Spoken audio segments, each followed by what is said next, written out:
Hello, ladies and gentlemen. Welcome to Table Talk Thursday, episode 48. Yes, correctly. I'm your host, Harper Brother _1, also known as David, with my co-host here. I'm Death, and I'm a minus, and this is Kenneth. Thank you for joining us this evening. Obviously, his voice is still off. He's still getting over the sickness. Ooh, wah. I was going to try that. It wasn't going to happen. I was going to try that, but no. I have like so many drinks and stuff over here now. Yes, he's loaded down with food and drinks. Finally. Only took forever. Yeah. Restream chat. To start us off at the top of the news, a teenager tried to kill 93 people on the tube at Parson Greens with a homemade bomb he built using chemicals he bought on Amazon. Really? Yeah, apparently bomb making is not difficult if you can buy your shit on Amazon. I mean, we read, semi-live, whatever, was it Inquirer or whatever the fuck that magazine? Inspire, there you go. The terrorist magazine that teaches you how to make bombs. Yep. Which, government, if you're watching this right now, that was for news purposes only. yes, we're journalists, we're reporting on news. So, an Iraqi asylum seeker who tried to murder tube commuters, this is an English article, so yeah, the tube is their the subway. For those who don't know. Similarly, you may come across things that we say like the lorry, which is a bus. Shit, a lorry could be a car too. A lorry can also be a truck. Be a car, truck, fucking bus. A lorry can be a lot of things. I believe it's just a vehicle. No, I think the lorry refers to a particular type of vehicles.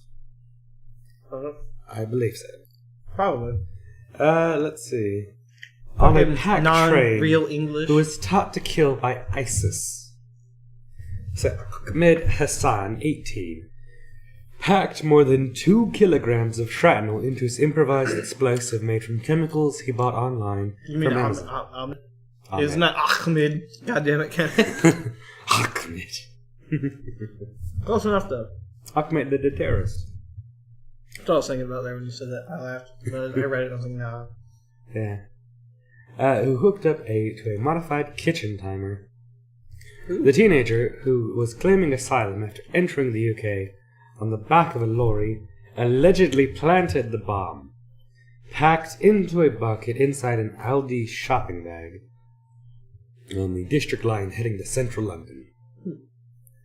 Prosecutor Alison Morgan told the jury today that the bomb sent a large fireball shooting through the carriage containing 93 people when it partially detonated at Parsons Green Station. So it was a bomb that actually was successfully...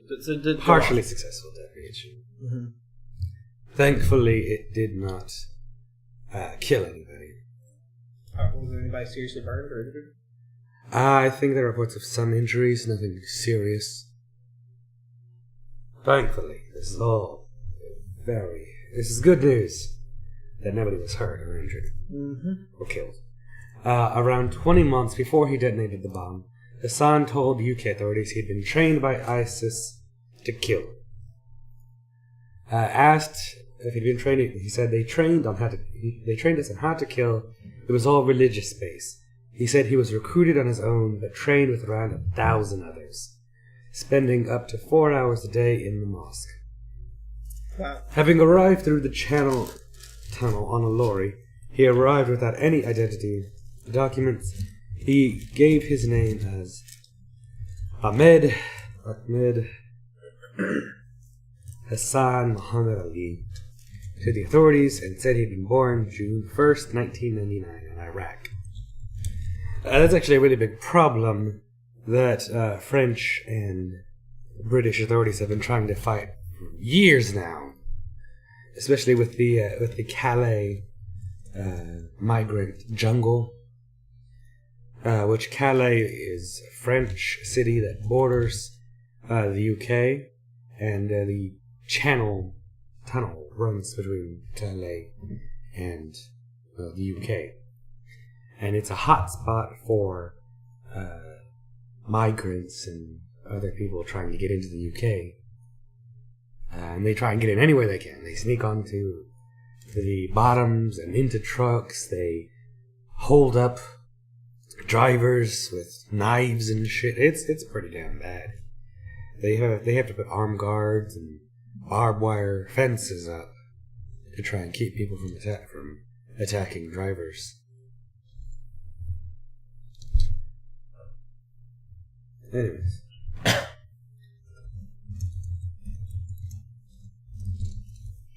Boom, hashtag speak easy again and done. Yes, as me and Kenneth discussed earlier this week, onto a fun story. Coca-Cola plans to launch its first alcoholic drink.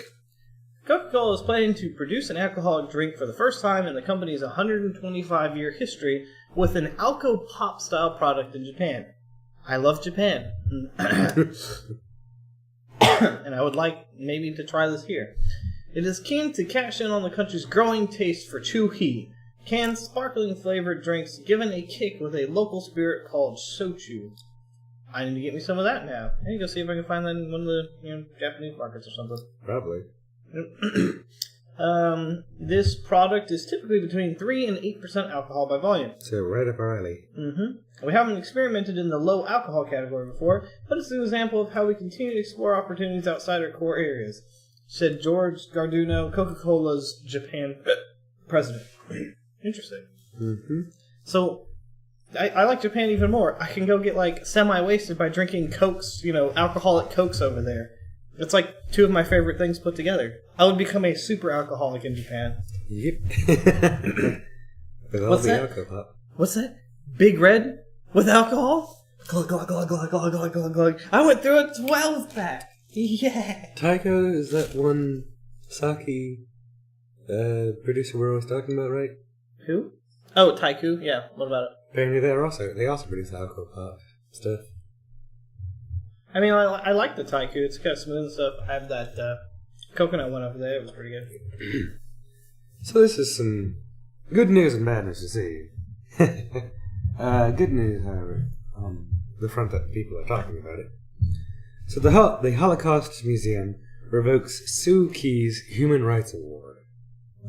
So the United States Holocaust Museum is revoking a major human rights award given to Nobel Peace Laureate Aung San Suu Kyi, Myanmar's country's civilian leader, saying she has failed to respond adequately Hold up. I just saw breaking news. Kim Jong-un and President Trump agreed to meet in person to discuss denuclearization. Yes. Love it. Are we covering that? We will. We will now. Alright. I just saw that. I was like, that's interesting. Yes, it is actually breaking news. I remember that story came out just a few hours ago. But anyway. Saying she's failed to respond adequately to the mass killings of Myanmar's Muslim Rohingya minority. Which is true. Which is true, as we've covered repeatedly in the past. Mm-hmm. In response to the museum's action, a spokesman for Suu Kyi said the decision appeared to be based on wrong information and that it made the Myanmar government very disappointed and sad. Oh, so sad, Myanmar. But you're wrong. You're dead wrong. The piles of bodies. I was going to say, so dead wrong of craze. all the dead people, the numbers of dead people, wrong. Yes. Hopes had been high for Suu Kyi to make the transition from revered opposition figure to reformist political leader, given her long campaign for democracy. Instead, human rights advocates consider her a disappointment, especially in her response to the Rohingya killings. In a letter to Suu Kyi released Wednesday, the museum accused her government of obstructing UN investigators and promoting hateful rhetoric against the Rohingya community, even as it acknowledged she had little influence over the military. Which is true. Which is true. For many decades, Myanmar has been a military dictatorship, with Suu Kyi being a leader for many decades, again, under house arrest, fighting for democracy. in Myanmar. She doesn't have any actual direct control over the military, but she still has influence. She is the civilian leader, and she needs to use that influence to make the right decision. Part of it is she's being influenced and manipulated by the military leaders in Myanmar, but she should be smart enough to see beyond what the military leaders who she's been fighting against for the past many decades are telling her. Zaw Hite, Suki's spokesman, said in response to a request for comments that Myanmar has always been supportive of the Holocaust Museum's principles and activities and the purpose of the museum. But now, the latest situation with the Rakhine state, we see the museum has no balanced perception on us. While the cognitive dissidence within the Myanmar government is staggering. What? They're in a reality distortion field all their own.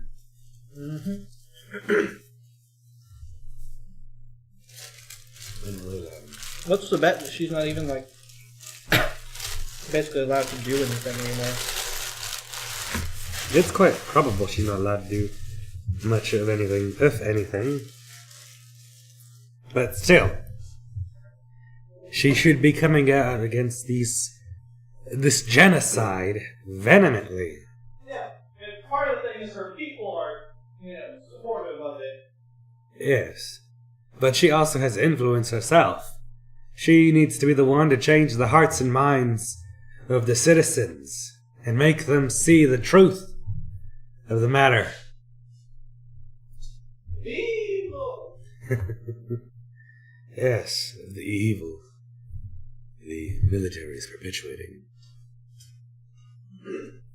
And then what's the bet? Is she still even alive? Yes. Trust me, if Myanmar killed Aung San Suu Kyi, how would you know they all look the same? Oof. There would be quite an uproar. I mean, hell, there was an uproar when she was under house arrest. Yep. More on, I guess, terrorist more attacks. on terrorism. Is this actually a terrorist attack? It's not actually a terrorist attack, surprisingly. That's why I said, more on terrorist attacks. Yes. Using air quotes because everything's a terrorist attack to everybody these days. Anyway, Austria knife attack. Mass stabbing in Vienna leaves several injured. And this is, before I even go into the story, since the whole gun shit debate's still going on, this is the kind of field that the super gun heavy people are going to use and be like, people can cause damage with knives. Which true, but are any of them dead? Is any of what dead? Are any of these people dead? I mean, no, they're not dead. Nobody died in this attack. Well, it was the massive attack with the 100 people in China or whatever. Well, most of them did die.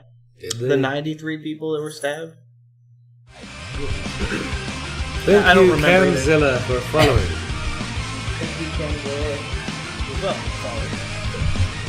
Sounds like a webcam bot. Oh no. I'm not pretty enough for this. I was just rubbing my nipples. Anyway, an Afghan man admitted to stabbing and severely injuring a family of 3 and a 20-year-old compatriot in Vienna because he was in a bad, aggressive mood and upset about his life's situation. Austrian police said Thursday. That sounds like somebody is being realistically reasonable. Like, yeah, I stabbed him because I was really pissed off. I mean, yeah, that does happen. Police said in a statement, the 23-year-old said he committed all 4 stabbings and denied that any of his attacks were politically motivated, aka non-terrorism. An hour earlier, he attacked all 3 members of the family, the 67-year-old father, the 56-year-old mother, and their 17-year-old daughter, also in the city's downtown area. Police said that the father was still in critical condition, but his wife and daughter and the Afghan man were stable. All 4 remain in the hospital. Their names and the name of the attacker were not given.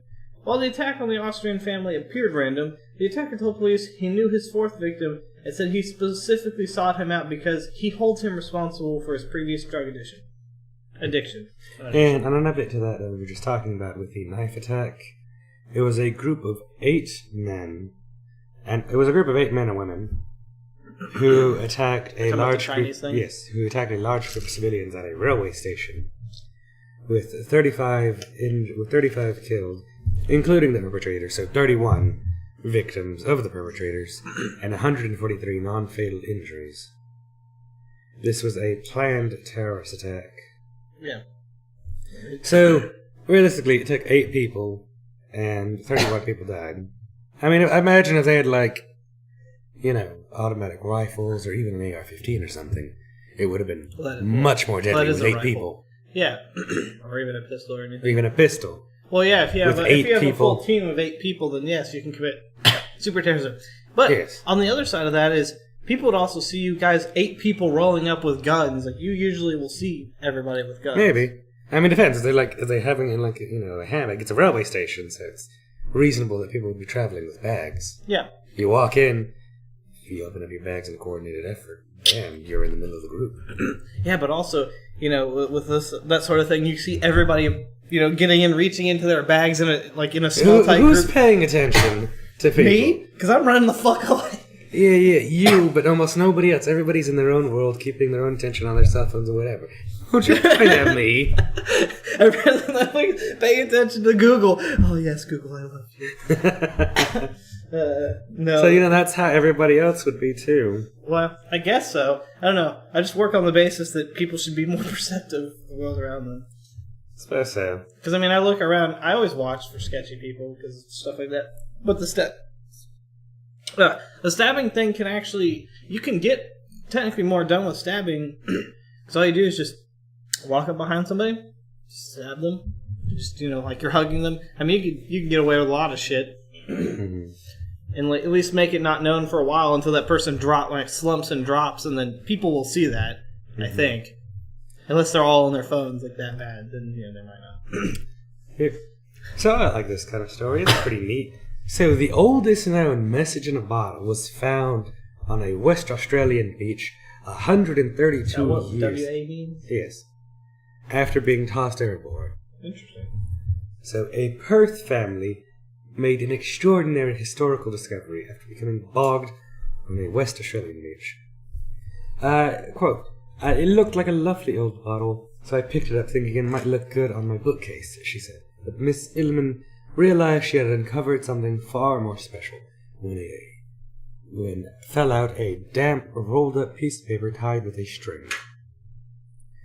The message, dated June 12th, 1886, said it had been thrown overboard from the German sailing Barque.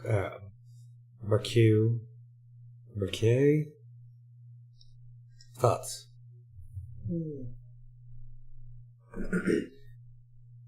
I guess Barque. I would have gone with, like, you know, like you were saying, Baroque, but not Baroque. It's definitely not Baroque. I'll go with Barque.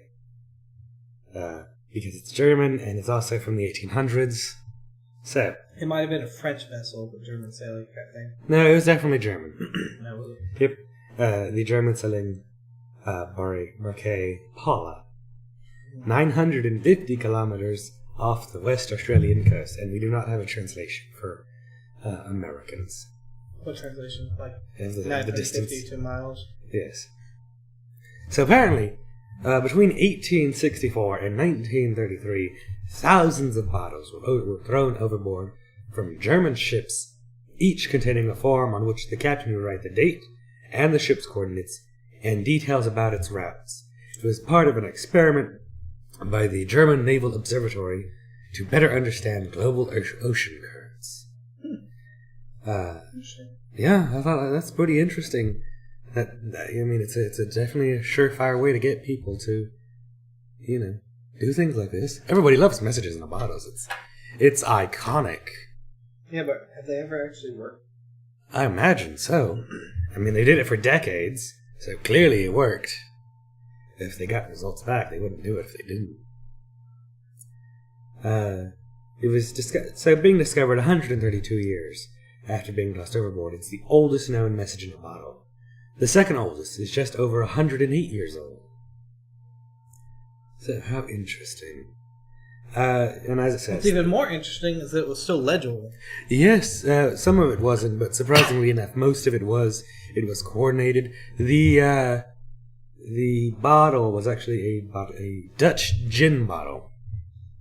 Of the period, of course. Was it? I guess it wasn't corked because she said it just kind of popped out as she grabbed the bottle. Yeah, it might have been sealed. I don't know how it was sealed. I was going to say, it should have been sealed. If it wasn't sealed, I am very surprised that it lasted 130-something years while at sea. Mm-hmm. I love part of it because they also said that paper was actually very cheap paper. Which would make sense if you're sending thousands of these. But yeah, it made it. The other thing is the difference in ink. I mean, it's like our newspapers, like the old ones that my mom used to get from that old printing company. It was printed on like weird vegetarian, like vegetable stuff. You know, I guess hippie ink. Yeah, it was in the swimming pool, and so like no everything else that's in the swimming pool, like bags, any sort of other newspapers, it turns into just disintegrates in the pool. Mm-hmm. Well. Our pool newspaper was sitting down there, and you could perfectly read it. And I was like, that's pretty nice. Because, like, I saw, one of the older ones, like the Tribune, and it just becomes unlegible within a week. But, like, that thing was sitting down there for months, and I was like, Mom, that fucking newspaper's still completely legible down there. I was like, that's fucking weird. So what about Charles Curry? I don't know. Will it just fall apart in the dust? I have no idea. Probably. They don't use eco-friendly ink. I love that the eco ink is more resistant than... Well, it's because it's like vegetable oil based, so it repels water. It's hydrophobic, so it's not gonna get messed up. Yeah.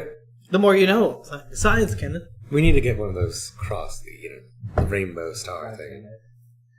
No. So I can just hit a button and be like, we don't have buttons. I want buttons. I want the more you know, goddamn. We don't have buttons. We're gonna increase production values. I mean, that does need to happen at some point. Yeah. Just like apparently I need to get in and do the application form. Mm-hmm. Although, I don't know who's going to be applying already. Jeez. So, this is actually pretty interesting. Misty Dust, thank you for the follow. Eventually we'll get that notification. Yeah, it'll pop up over here, over there eventually. Toronto police find 7th victim in... There it is.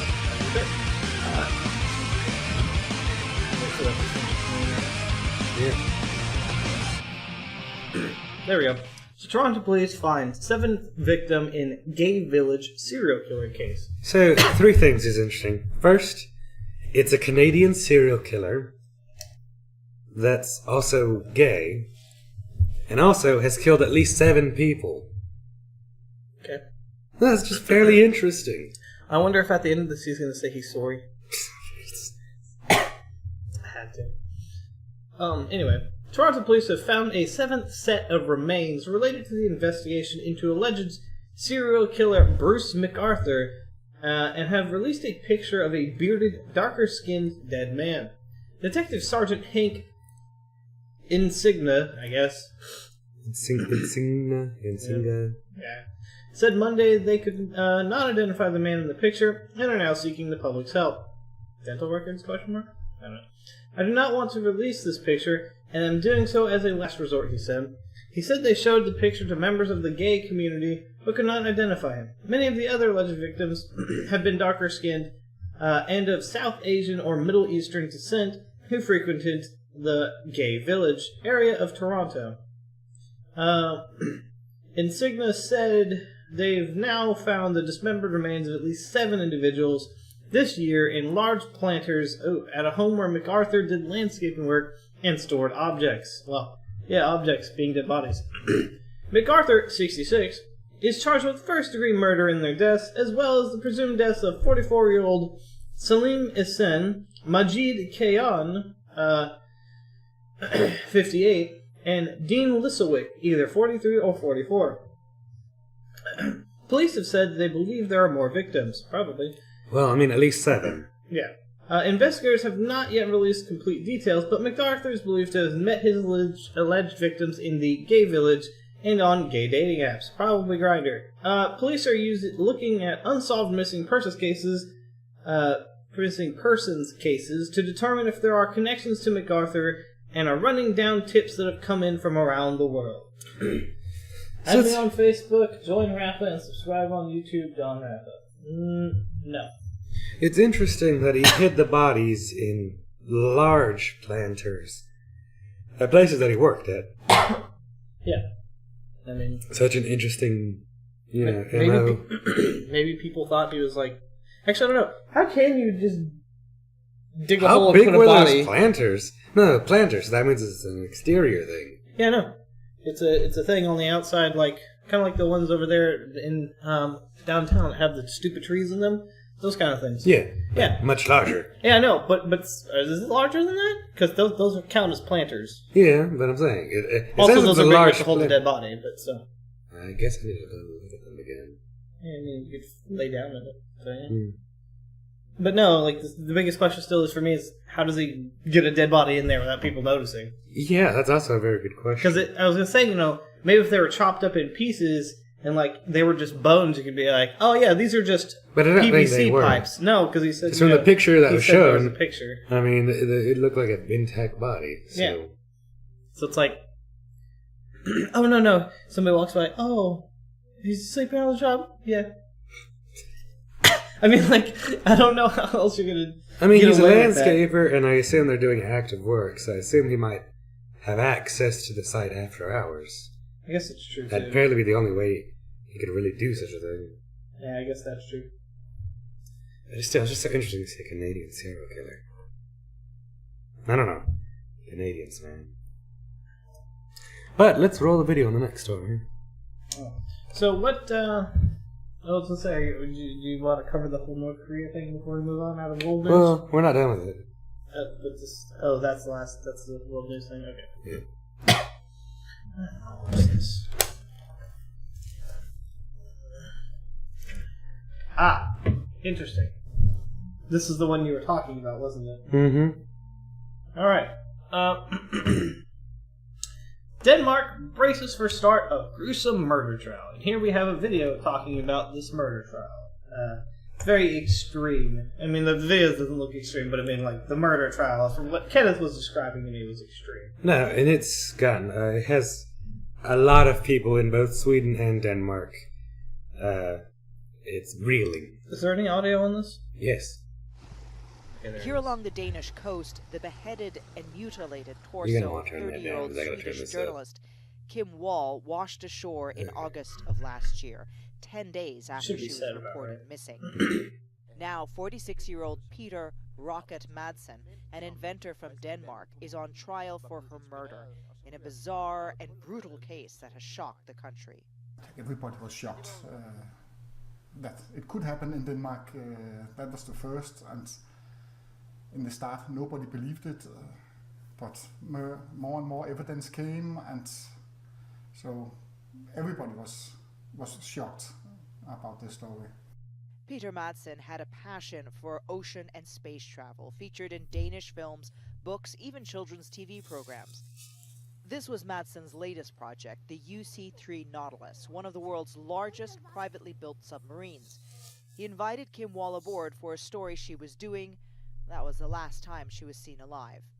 The indictment charges Madsen with premeditated murder and indecent handling of a corpse, as well as sexual relations other than intercourse of a particularly dangerous nature. Hold on, I have to stop. What? What the fuck are these charges? Well, it goes on to describe what he did, and it's quite gruesome. Alright. Those charges sound really funny. You're sitting over here laughing. I'm laughing. I mean, those are strange charges, to be That sure. legal language obscures the brutality of the alleged crime. Wall's body had multiple stab wounds inside and around her genital area. Her And limbs there you and go. head were hacked off. The Yes. indictment also Yes, it cites hacked off her video limbs. evidence found in this shop where Madsen worked, films of the torture and execution of real women. I think the prosecution will. So this wasn't the first one. He just picked women and fucking... Oh, that's what they say. They don't say he directly relates. They're just videos. Mhm. Snuff films are an interesting thing because they've been around for quite a while, but nobody's ever quite sure if they're ever real. Yeah, because I see some of them online. Murder porn is a thing. And I'm always like... Will try to. Because it's quite a gruesome act to watch somebody being murdered. You know. Mm-hmm. And for somebody to record it and post it. You know what you should, on this note, there's an anime that touches upon that sighting. You should watch Psychopaths. It's really good. I mean, I'm already a fan on it. I mean, yeah, I have all those. You do have all of them. But it's good because, you know, that anime also deals with psychology and stuff and like conspiracy stuff too in that movie. It's so good. So I gotta watch the anime, then I gotta play the game. You got it. I don't know about the game. I saw the game. The game looked interesting, but I I'm own not the sure. game. So Huh? What? I said I own the game. Do you own the game? Do Yeah. you own the Mandatory Happiness? Yeah. Oh, I was gonna play Because I saw it because it looked buy interesting, and I got it. Okay. to not talk too much about that also because of her family and so on. But of course, if they are going to try to prove premeditation, having snuff videos is something that sort of points in that direction. So I don't think, I think we will hear actually quite a bit about it. Madsen has denied the murder and sexual assault as well as any knowledge of the films. He maintains that Kim Wall died by accident, but admits to dismembering her body and tossing it in the sea. What really happened? So, death. That's an accident. Totally didn't mean for that to happen. But I totally dismembered her body. That was me. The only thing I have to say here is that's happened before to people where like somebody's died on their watch, and they just decide, oh, I'll dismember the body and toss it overboard. Yeah, because instead of like they do that because they freak out if somebody dies, so they just think they'll dump the body. It happens all the time. I don't think it does. No, it does. Like if you're in a car, like for instance, you picked up a random hobo and he fucking OD'd and he just dies on you. A lot of people just get scared, freak out, and just open the door, the passenger door, kick the body out along the roadway, and keep driving. Okay, that's different than dismembering a body. It's similar. The dismembering Not is really. a little bit weird. Dismembering takes effort. A little bit, yeah. Yeah, I mean that shit's not. Oh, let me just kick him out my car. Let me go get a hacksaw or an axe or something. Kicking somebody out of your car still takes effort, but yeah. It's still dumping a body. Of effort. It's still dumping a body. Or some people will take them home and cut them up and try to dissolve them. Things like that. That's a thing. That's not a thing. That's a thing, man. Some people get scared. It's a possibility. This, however, seems highly unlikely, though. I will say. But yes, it is something that some people will This do. is clearly murder. Well, I know, but I'm just saying... In first degree. I'm saying that sometimes people will freak out and they don't know what to do, so they just do that. They take it to the extreme. It's welcome to human beings, Kenneth. No. Prosecutors say they will Welcome reveal to human details beings. in court to prove how Madsen planned to commit the murder and dispose of the body.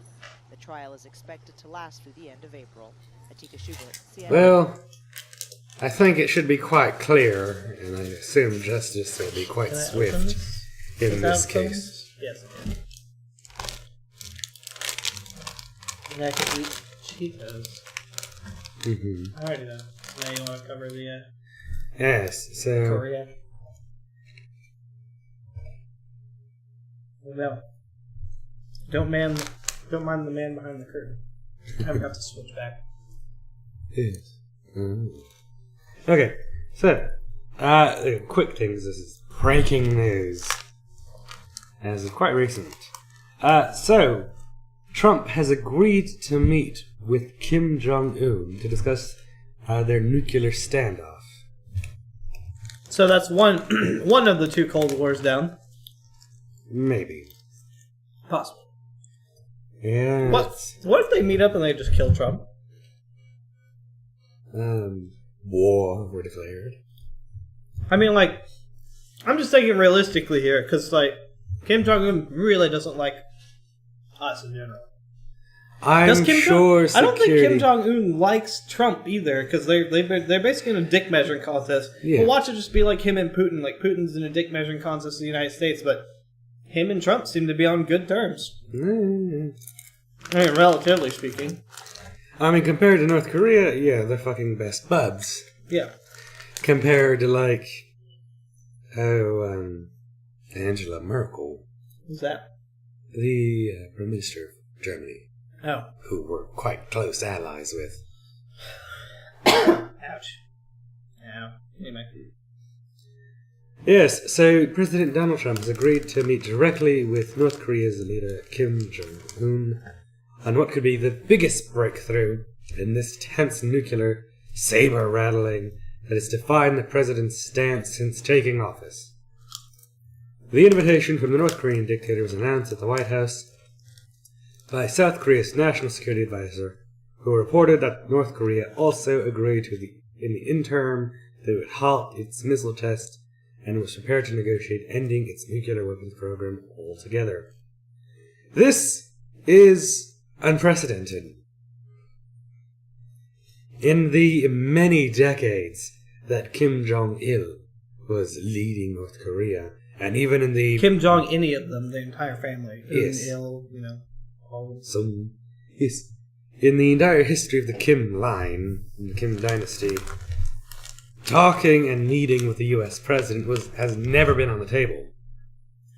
So was never going to, so was never hanging out with South Korea, but they sent their North Korean with the South Koreans for the Olympics. Well, North Korea always maintains that South Korea is being puppeted by the American state, and that if the South Korean people would just see the magnificence that is North Korea, that they would be begging to become North Korean citizens. I mean, is that what their PR state believes? Yes. The PR We best Korea puts out that, yes, North Korea is best Korea, that everybody is super happy, and everybody's prosperous and loving and wonderful and happy, and that Kim Jong-un bowls perfect games, wins all basketball games. Have you ever seen the interview? No. The stupid movie with Seth Rogen and stuff? Yeah. He doesn't fart or whatever. He doesn't shit. Something Yes, like that. that's what they believe. Is that actually That's true? literally what they believe. Well then. Yes. He is a god among men. Mm-hmm. At least that's what his propagandists say. Ah, yes. Crazies, man. But his comments delivered on the driveway of the White House came after almost 2 hours after Trump ducked into the White House briefing room to alert reporters that news was coming. But he declined to share it himself, instead leaving the South Korean official to talk about the plans. It's pretty interesting that this is the first time he just pops in like, hey guys, we're going to talk about some news. I'm not going to tell you what, but I'm just going to pop in and tell you we're going to talk about it. Huh. Weird. Presidents have done this in the past. I know Obama has done it maybe 4 times where he's talked to the press pool in the briefing office. Mm-hmm. Not something too often. I mean, that's why the president has, communication directors and shit. Yep. This is big news. But it's big news. It's bigly. Big bottom news.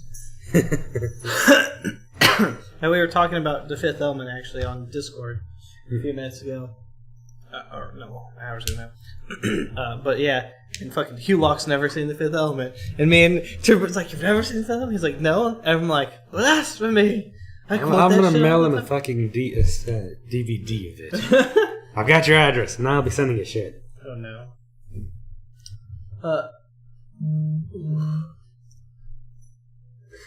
Jeez. I've used 80% of my hotspot data.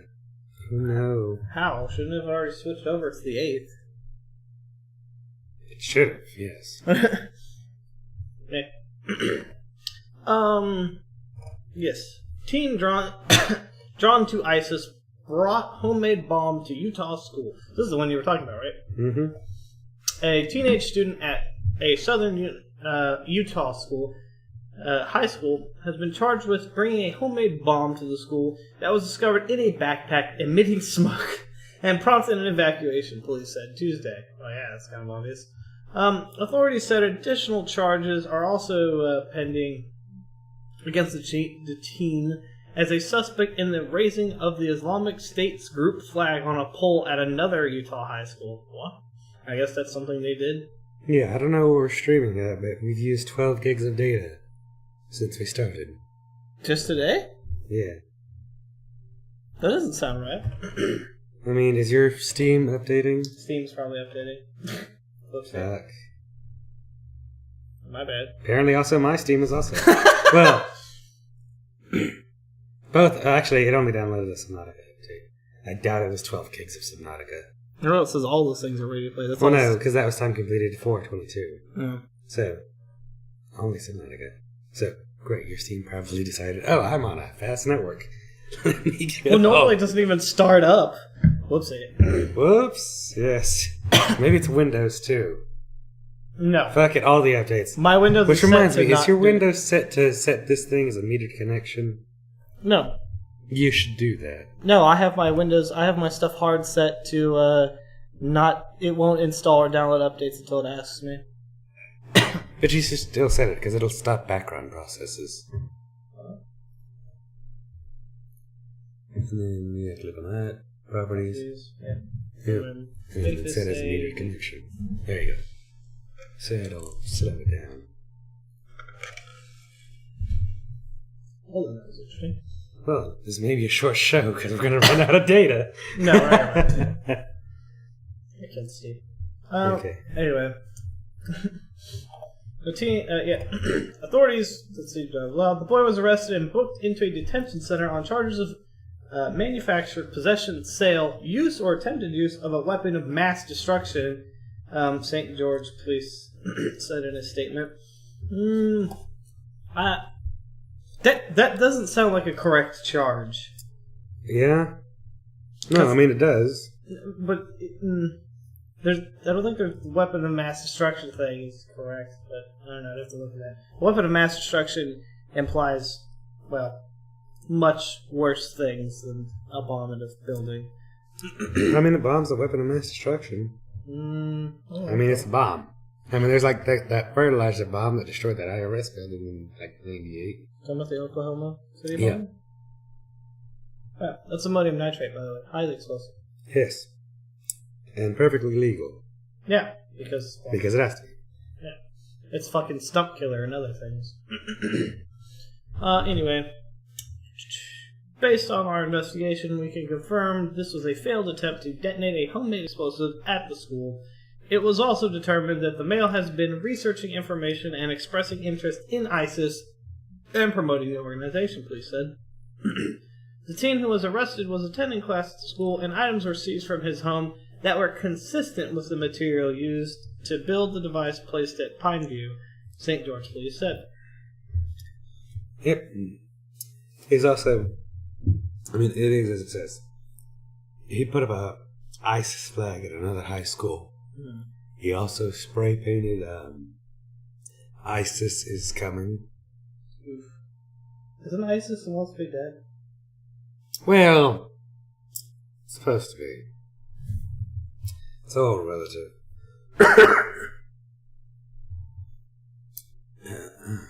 Obviously, there's people still running the ISIL websites. Well, yeah. I mean, just Shit, those guys probably weren't even at the ISIS headquarters to begin with. probably not. Probably in like Iraq or Turkey. So, the Stoneman Douglas high school shooter has been indicted on 17 charges of murder. The Broward County grand jury formally indicted the suspect in the Marjorie Stoneman Douglas high school shooting, who killed 17. They brought a total of 34 charges against Nicholas Cruz. Those charges are 17 counts of premeditated murder in the first degree and 17 counts of attempted murder in the first degree. That's all there is to the story. It's a very short story. But the process is in motion. Go ahead and read the White House then. Yes, yes. The White House, interestingly enough, has softened its tariff stance amid European threats. Is this the tariff stance about steel? Steel and aluminum, yes. Apparently, as Cervix was saying, China's the biggest producer of steel in the world. And yeah, they have a huge supply of it. Yes. It's like, well, But well, our steel comes from everybody else, just like our aluminum and stuff. That's why aluminum prices went up. Yeah. Because so drink so many Cokes, it's now 50 cents a can or 60 cents a can. It's like super high. It hasn't been that high for a while. I thought it was always like 50 cents a can. It should be cheaper. It should be like a quarter. Really? Within the last few years, yeah. Nah. Well, back when I was a kid, it was up to 50 cents and then it went down a lot.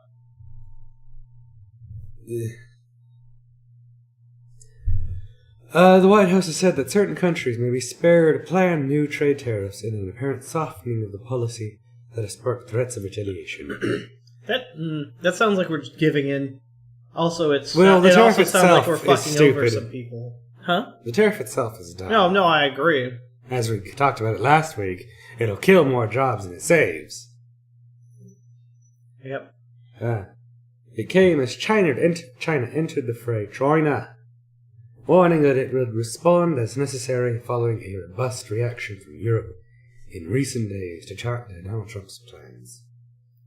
The decision has sparked global anxiety on the global markets and sent Wall Street slides plummeting on Wednesday after the apparent prompted resignation of the president's economic advisor, Gary Cohn. Meanwhile, AMD spiked super hard. And then crashed. As we're talking about today. Unfortunately. Currently, so whenever the president was talking about coming to Washington, he's going to drain the swamp. We're going to bring the best people to Washington. We're going to drain the swamp. We're going to do this and that and such and such. As of today, 46% of the White House administration has left the administration. Where are you reading that at? It's just a, I know this. Oh, okay. It's like I'm staring at. It's not a part of the. I don't see this. It's not a part of the story. It's just something I know. I was gonna bring it up if you covered the story. It's also something I think I've known about it. We talked about how there's. I mean, they're dropping like flies. Yeah, exactly. I mean, Sarah Huckabee's on the chopping block now. The eyes are wrong woman. The eyes are wrong. Speaker or whatever. What is she? Yes, she's a spokeswoman. Yeah, spokeswoman. There we go.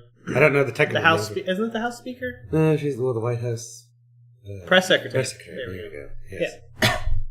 Yes, she's in bad water, and I'll talk about that after. She's in the swamp. She is the swamp. Right? I mean, have you seen her face? She's born of it, molded by it. I mean, it's like the oblongs, man. Oh, damn. That was pretty terrible. You laughed.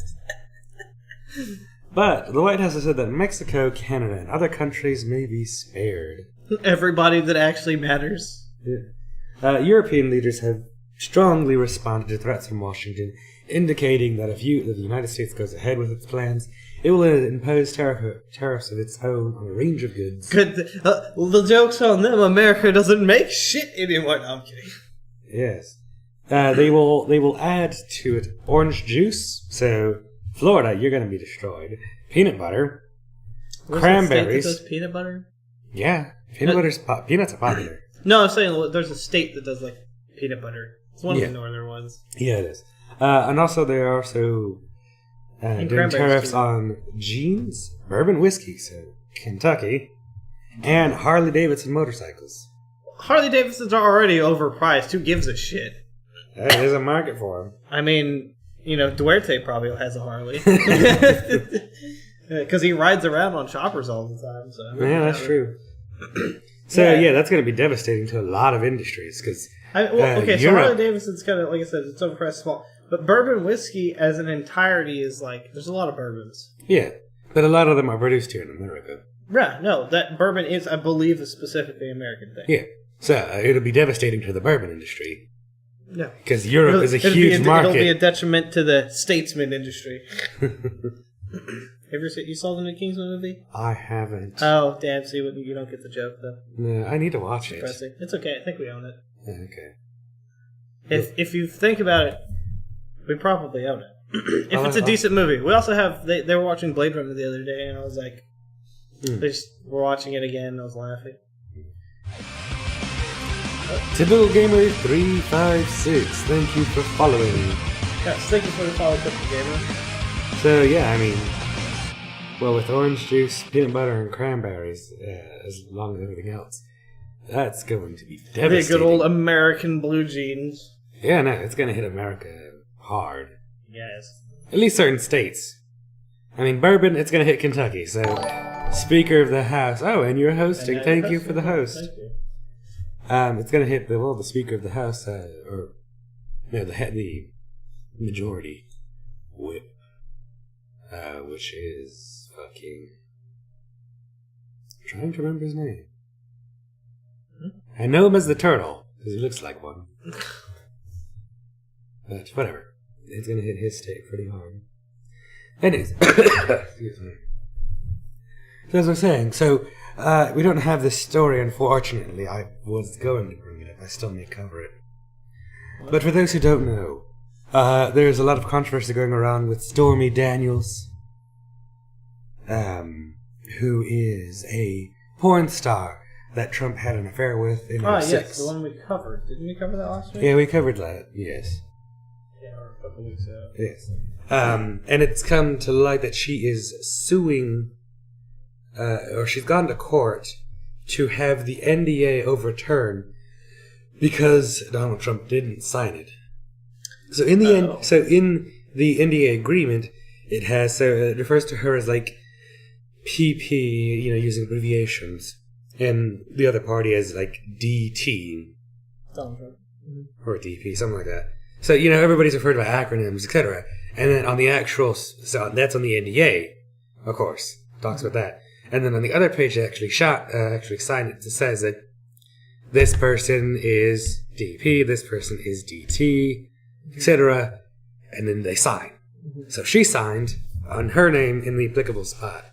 And it's blacked out the other party, but it is implied that the other party is Donald Trump. And it is unsigned. So she's trying to get a court to get it thrown out because it was never signed by Donald Trump. So since it wasn't signed, she's trying to get it overthrown. How does she know it wasn't signed? Because she has the copy. Yeah. So, but is it just blacked out on her side? Is it just No, it's just not there. Oh. There's just a missing signature where Donald Trump would have signed. Yeah. Obviously, because putting his name to paper, would be very difficult. Would be very bad for him. Yeah.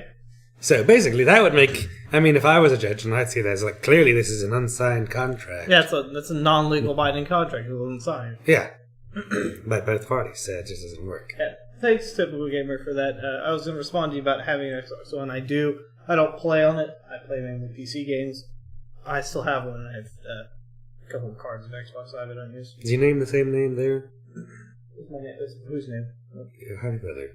Oh, no, it's Harper Brother _3 on Xbox Live, I think. Oh, no, it's Spartan 119 David. That's what it is. That's what it is. Yeah. Yeah. Yeah, so, anyways, so, yeah, she's going to court for that, which is interesting in itself.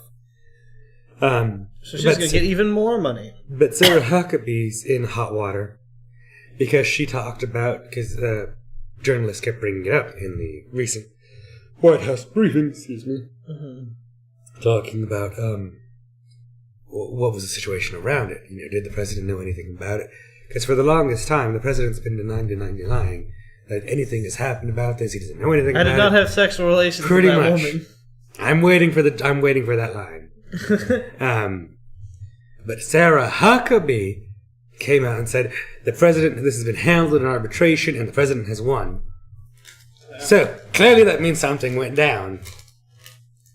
Because she obviously knows what's going on. And this is Gamer Tag. Peace, man. Have a good night. Yep, see ya. So clearly, and then the press got onto that because they asked for that. So what did you mean by arbitration? One of them asked, is like, this is not within the purview of the White House. Please refer to it to the president's outside counsel. She tried to deflect. Yep. She's very good at saying nothing. That's good. It's not good. It's her entire job to say shit. Well, as when you have to deal with cleaning up after the mess of our president currently, it's pretty good. I suppose saying nothing is better. So, what do you have to say about the president's tweet on this? I just ate hundreds of times Isn't that already. just so ridiculous that we've gotten to that day and age where the president's tweet show more weight than anything anybody else in his cabinet says? Hell, his cabinet doesn't know what happens until it comes out on Twitter. That's true. Yeah. So the president is very unhappy with Sarah.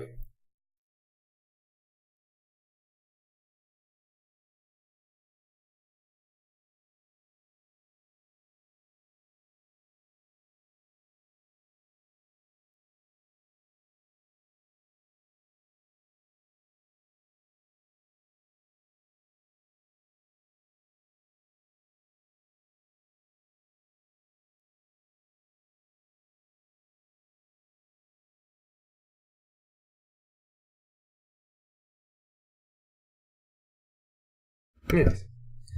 Anyway. Just brief discussion. Anyways. I'm assuming that's West Virginia. Yep. Okay, West Virginia Metro News. West Virginia teacher pay raise bill to hit... The fuck? Okay. To hit governor's desk after clearing house and say, why did you not want me to read that part? No. Oh, I don't know. Anyways, so this is an update to a story we covered last week about the West Virginian teachers who were protesting their extremely low wages and poor benefits. Yes.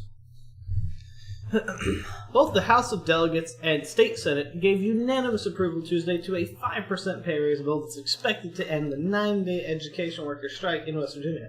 Man, those kids basically got a fucking double the, what is it, spring break? Yeah. Because spring break's what, next week, isn't it? Yeah. Yeah, no, I saw he said hi. Alright. Hello, Game Master. GM. Yeah, I can't wait. Spring break next week. And I just have it Every day is spring break for me, bitch. You ready to play games all the time? Oh man, I saw you're actually getting into FPS. You're like, since everybody wants me to play FPSs now. Technically, Fortnite's not an FPS. It's a third-person shooter, though. Exactly. So I can do third-person shooters. I'm terrible at first-person. You do a semi-okay on the hunt. Yeah, the hunt. Yeah, I'm pretty good at That's what I'm saying. Like, you should play Taco. It really runs the same. You just walk up to somebody and blah. Just blah. And just seek plot. Yeah. Just run around with a shotgun. You're like, oh god, there's a guy. Just fucking... Just blow your load. I'm terrible at spatial perception. I'm gonna hear people like just running up behind me, and I'm like gonna turn around and accidentally shoot you or something. Yeah. It's like, I told you it's coming. I don't know things. I don't know things. Wayne was enjoying it last night, even though we were getting fucking destroyed. Oh god, we were getting dumpstered by people last night. Oh man, that was pretty awful. Anyway, teachers will receive the average 5% raise they have been saying is the key to reopen schools, and all other West Virginia state employees are also in line for a 5% raise under the deal announced Tuesday morning. The leaders of the unions representing West Virginia's educators said they were pleased with the agreement, and crowds of teachers gathered at the Capitol to award their approval. What are you looking for? Water? Doesn't exist. we don't have that here. They drank all my waters. You and everybody else, basically.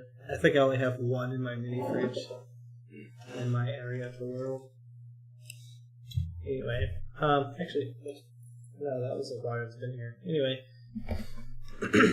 This was expected to be the last piece of a set of demands by the West Virginia unions representing teachers and school service personnel.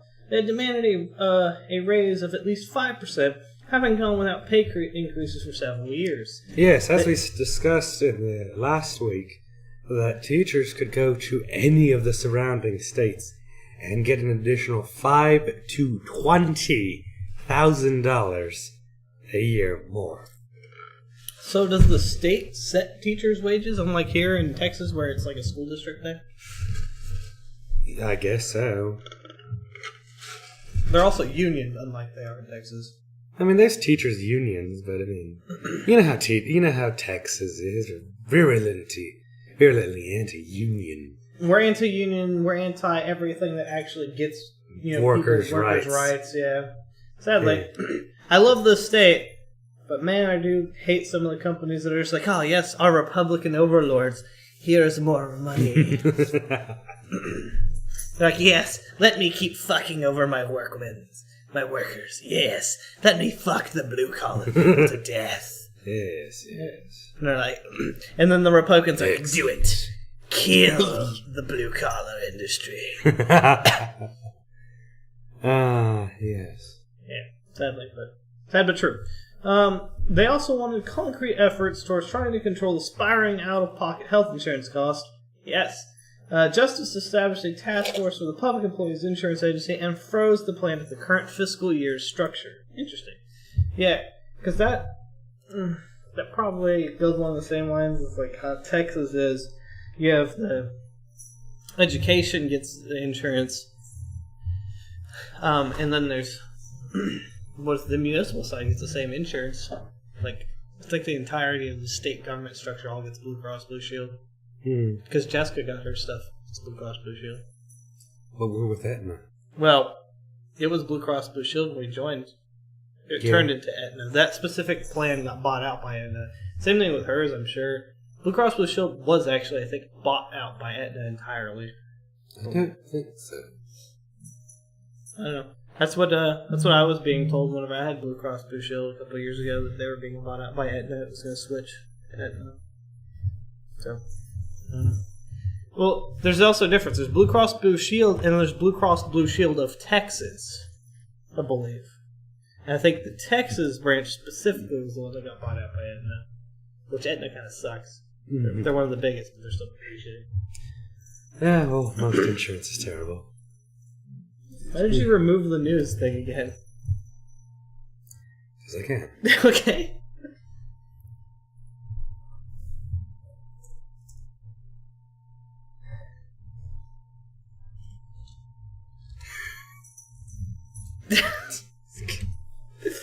Yeah, close enough. Pubes. There we go. Okay. Well, have you read it?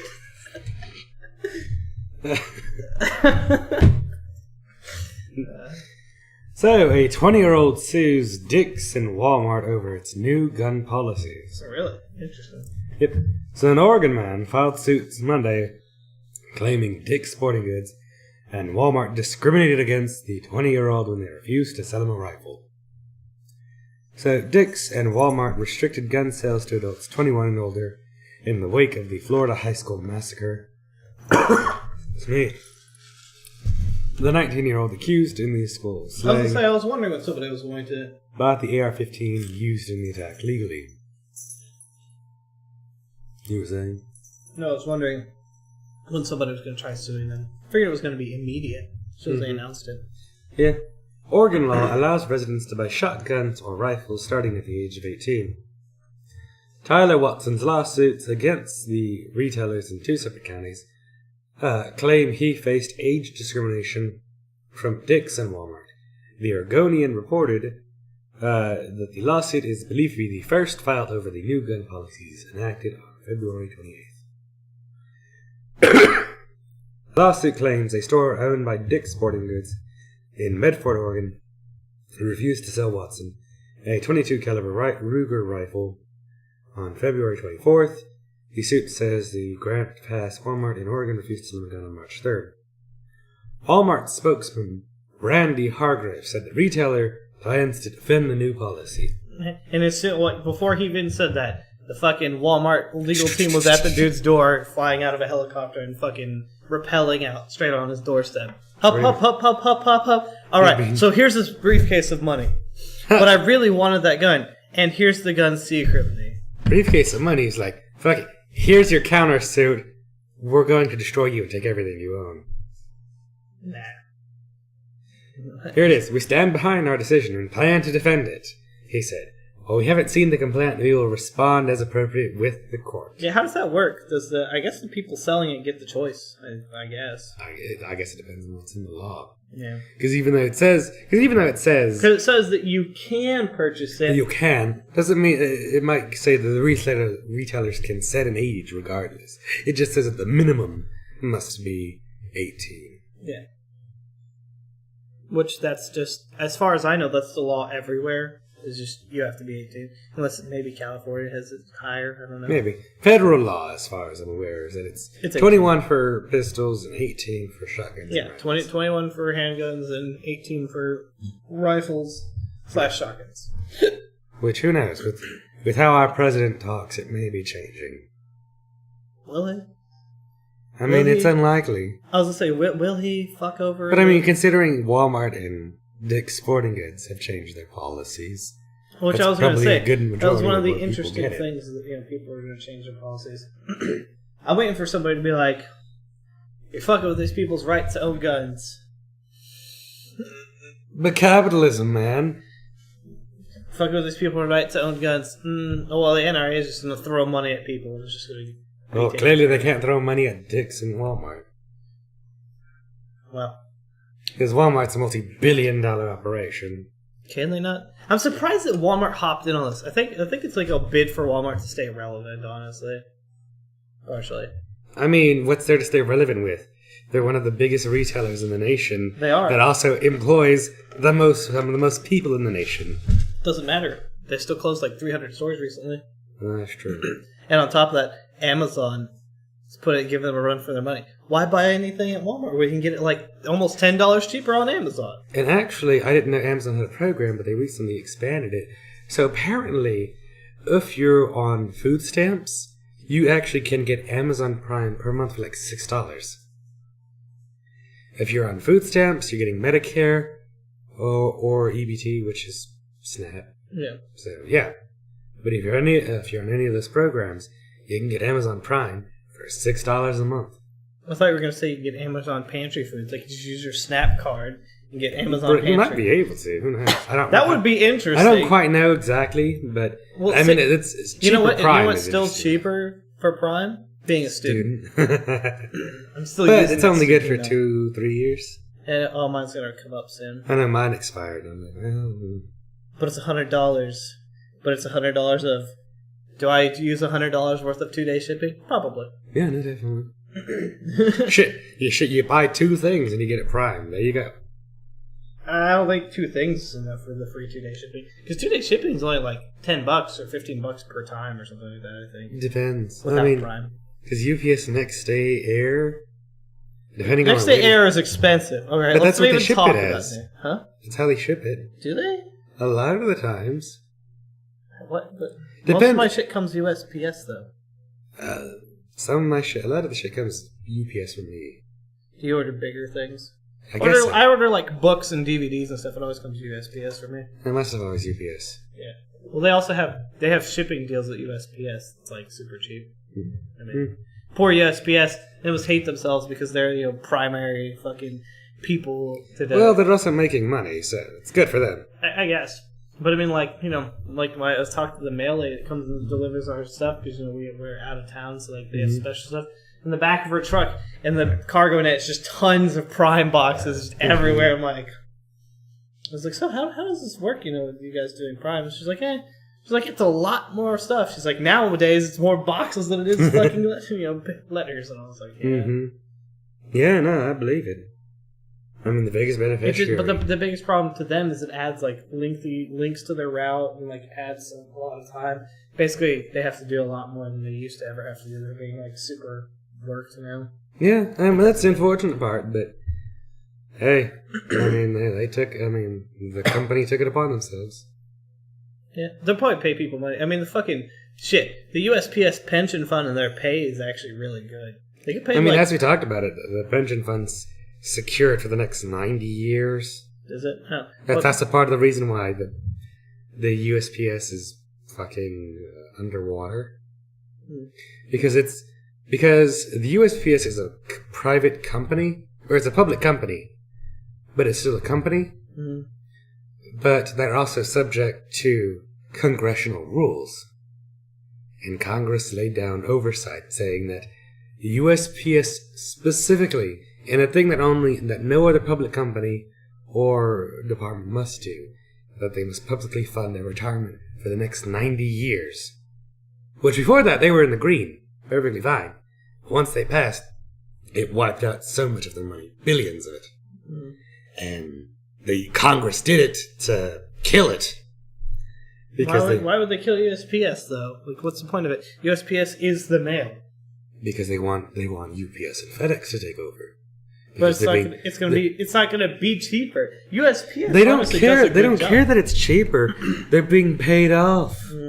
They're being paid off by FedEx and UPS. It's gonna be like the whole net neutrality thing. We're gonna get rid of the little guy. It's not even the little guy. You're getting rid of the biggest person. It does it for the cheapest because I guess because of federal law basically is why they do it for so cheap and everything.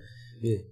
And then they're going to give it to these companies that are going to be like, oh, so now that we have no competition with fucking flat rate boxes, woo! Yeah, that's what and they UPS want. is probably going to be the only one worth a damn because FedEx fucking sucks still. Yes, it does. But I mean, that's the future they want. That's the future they're being paid to want. But like, but USPS employees get paid so much. Like, they get paid decently. No, they get paid quite well. Well, $70K or $50? They get Yeah, 50 no, or the benefits are really quite well. Yeah. But I'm just saying, the entire point of that change is to kill USPS. To kill the mail. But I just don't understand why you did it. Like, what happens... Yeah, I told you what... No. But I'm saying, like, that is the mail system. Yes. What's going to happen when the mail is gone? Private industries will take over. But then you will get mail sometimes. Quite probably. That's why I'm just like... No, I totally understand where you're coming from, May. You can't do this. I totally understand where you're coming from. I mean, the fucking post office has been in rain, works. sleet, or snow, fucking... Unless, Houston closed. That's when we're getting mail. Yeah, but that's flooding. Yeah. That's not a part of their motto. Well, no. Well, not only flooding, but also, like, whenever it snowed super hard the other day. Yeah, but we're also in the south, so... We're deep south. Yeah.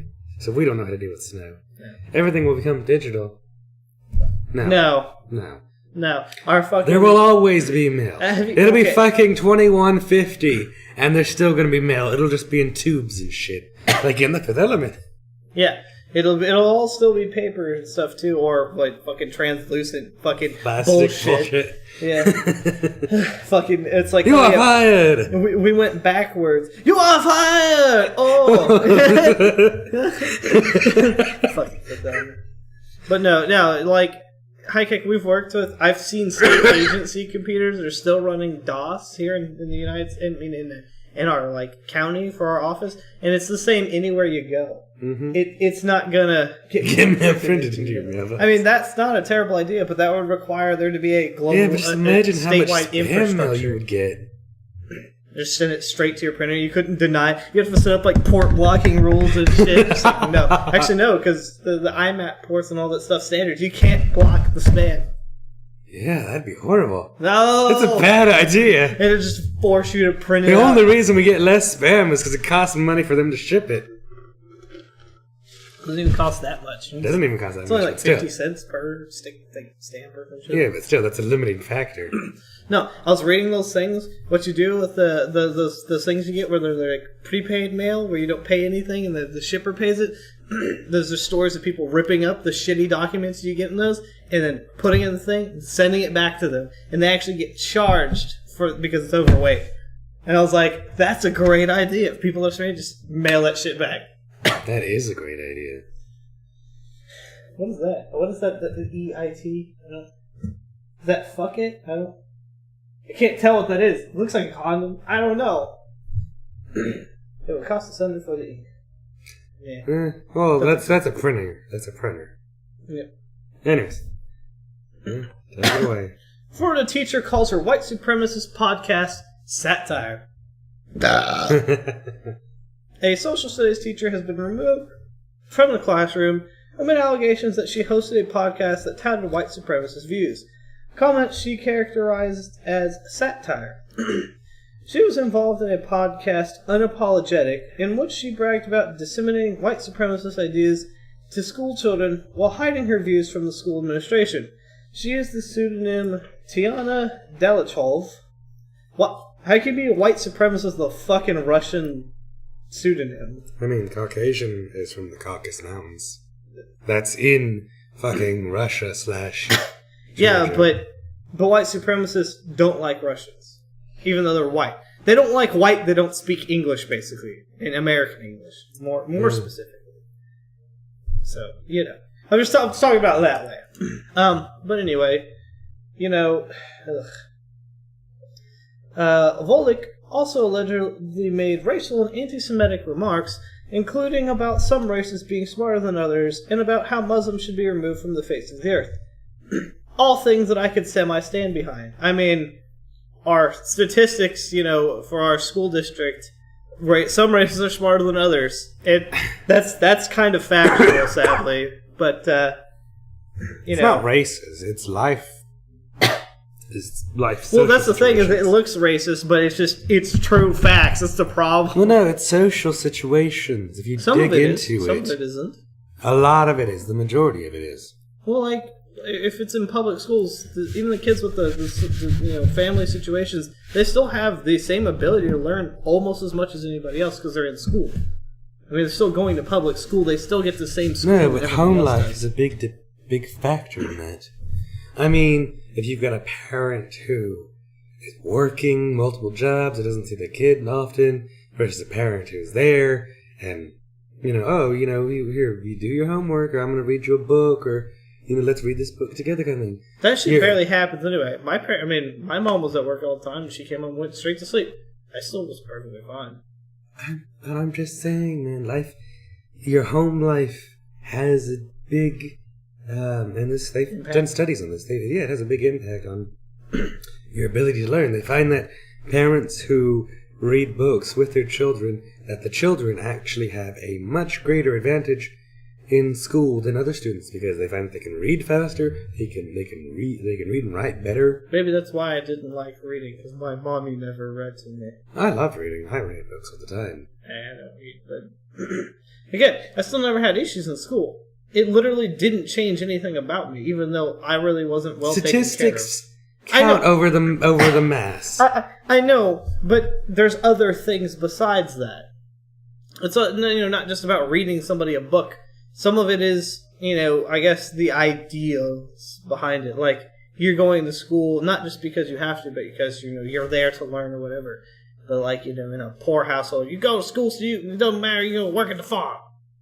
Stuff exactly, like but that's an emphasization based upon the culture. Yeah. You could be a poor That's why Asians family. are fucking victorious at school and everything. You could be a poor family, but if you encourage your kids to learn, and your kids take that to heart, and they succeed, they can achieve. I mean, they could still do it without any of those things. No, but what your parents tell you has a big impact. What you grow up with, what you see, that has a big impact. It's not just all race or whatever. It's social class and the education and the people around you. But the truth of the matter is that the singular person can break all of those. And the number one factor to breaking that is education. I feel like you can break it without education. Nope. I've seen good stories of people breaking those things without education. To be most successful in breaking the cycle and exiting out of your economic class, because I read the study about it, education was the number one factor. If you get a education, if you get some college, associate's degree, a bachelor's degree, the odds of you breaking out of your economic class is significant.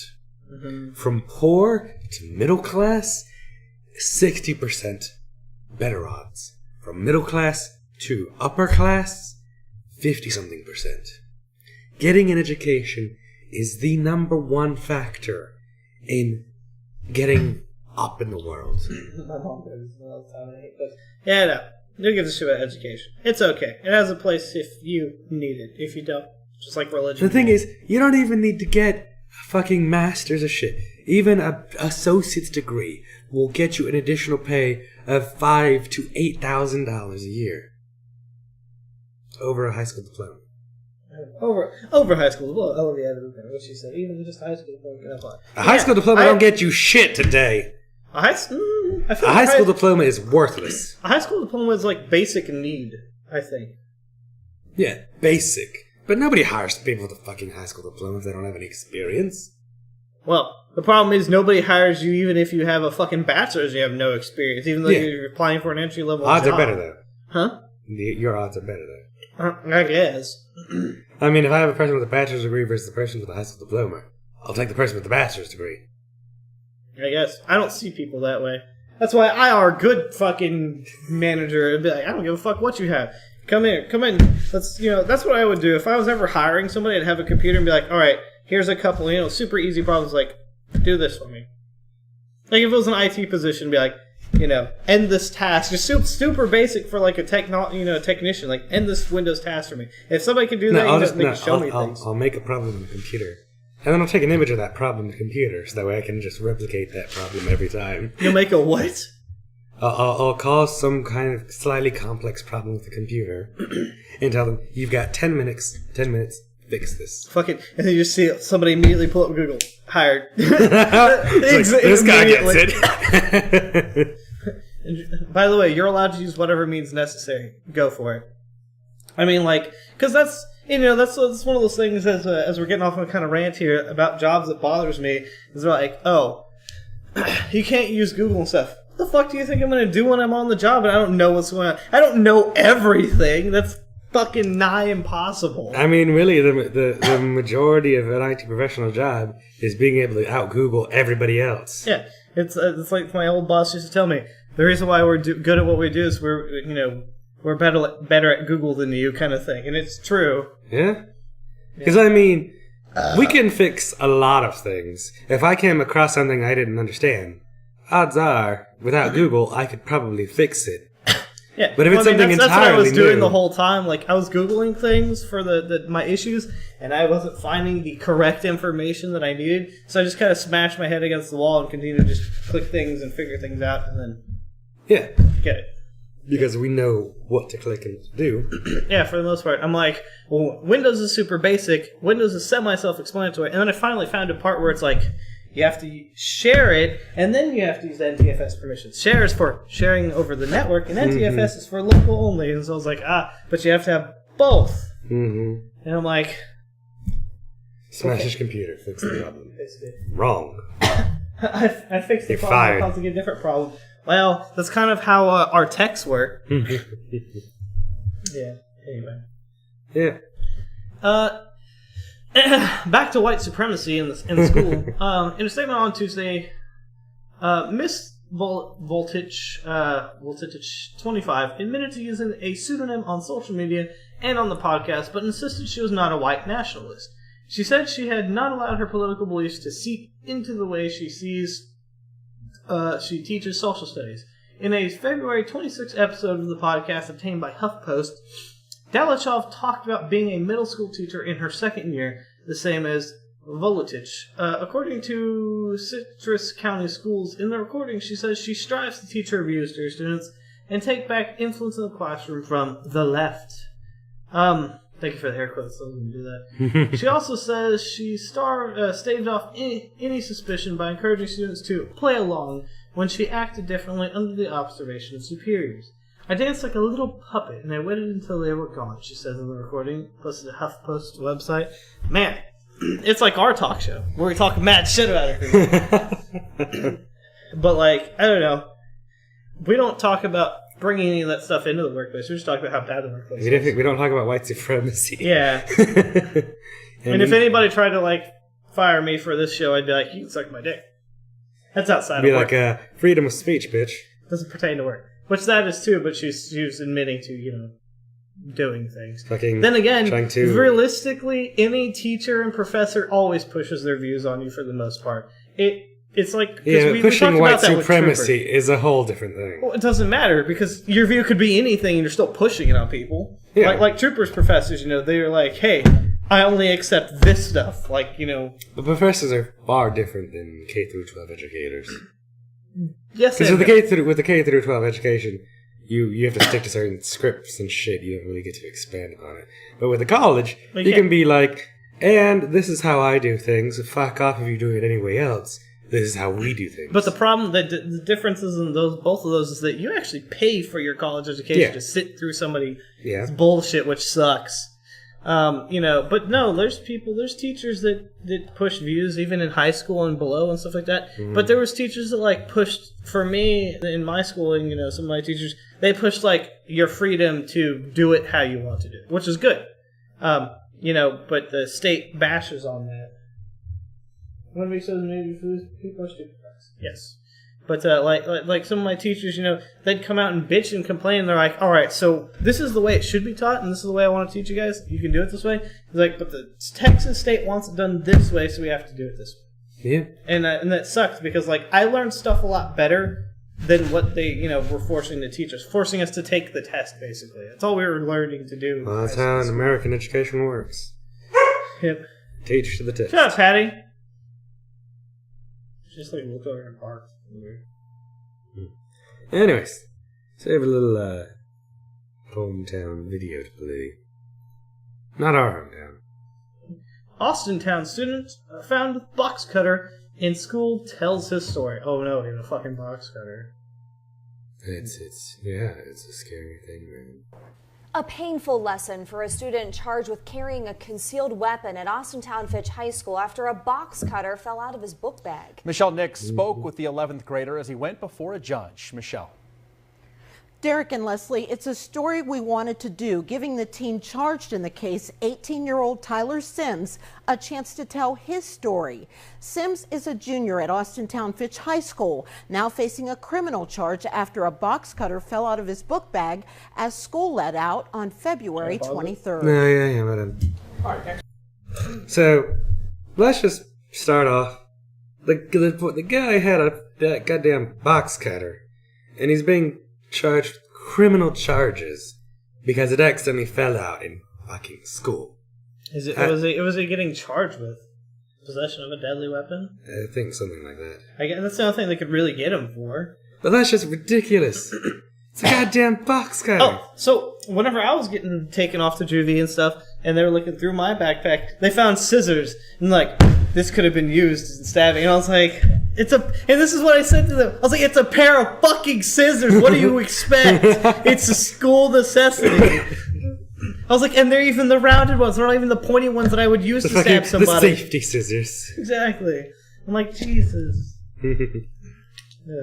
And I was telling her, I was like, listen, lady, if I wanted to use anything, I could use those pencils in there to stab somebody. I could use whatever the fuck I wanted in there to stab somebody if I wanted to. That's the same thing I maintain to everybody. It's like, if I really, really wanted to stab somebody, I could do it with anything.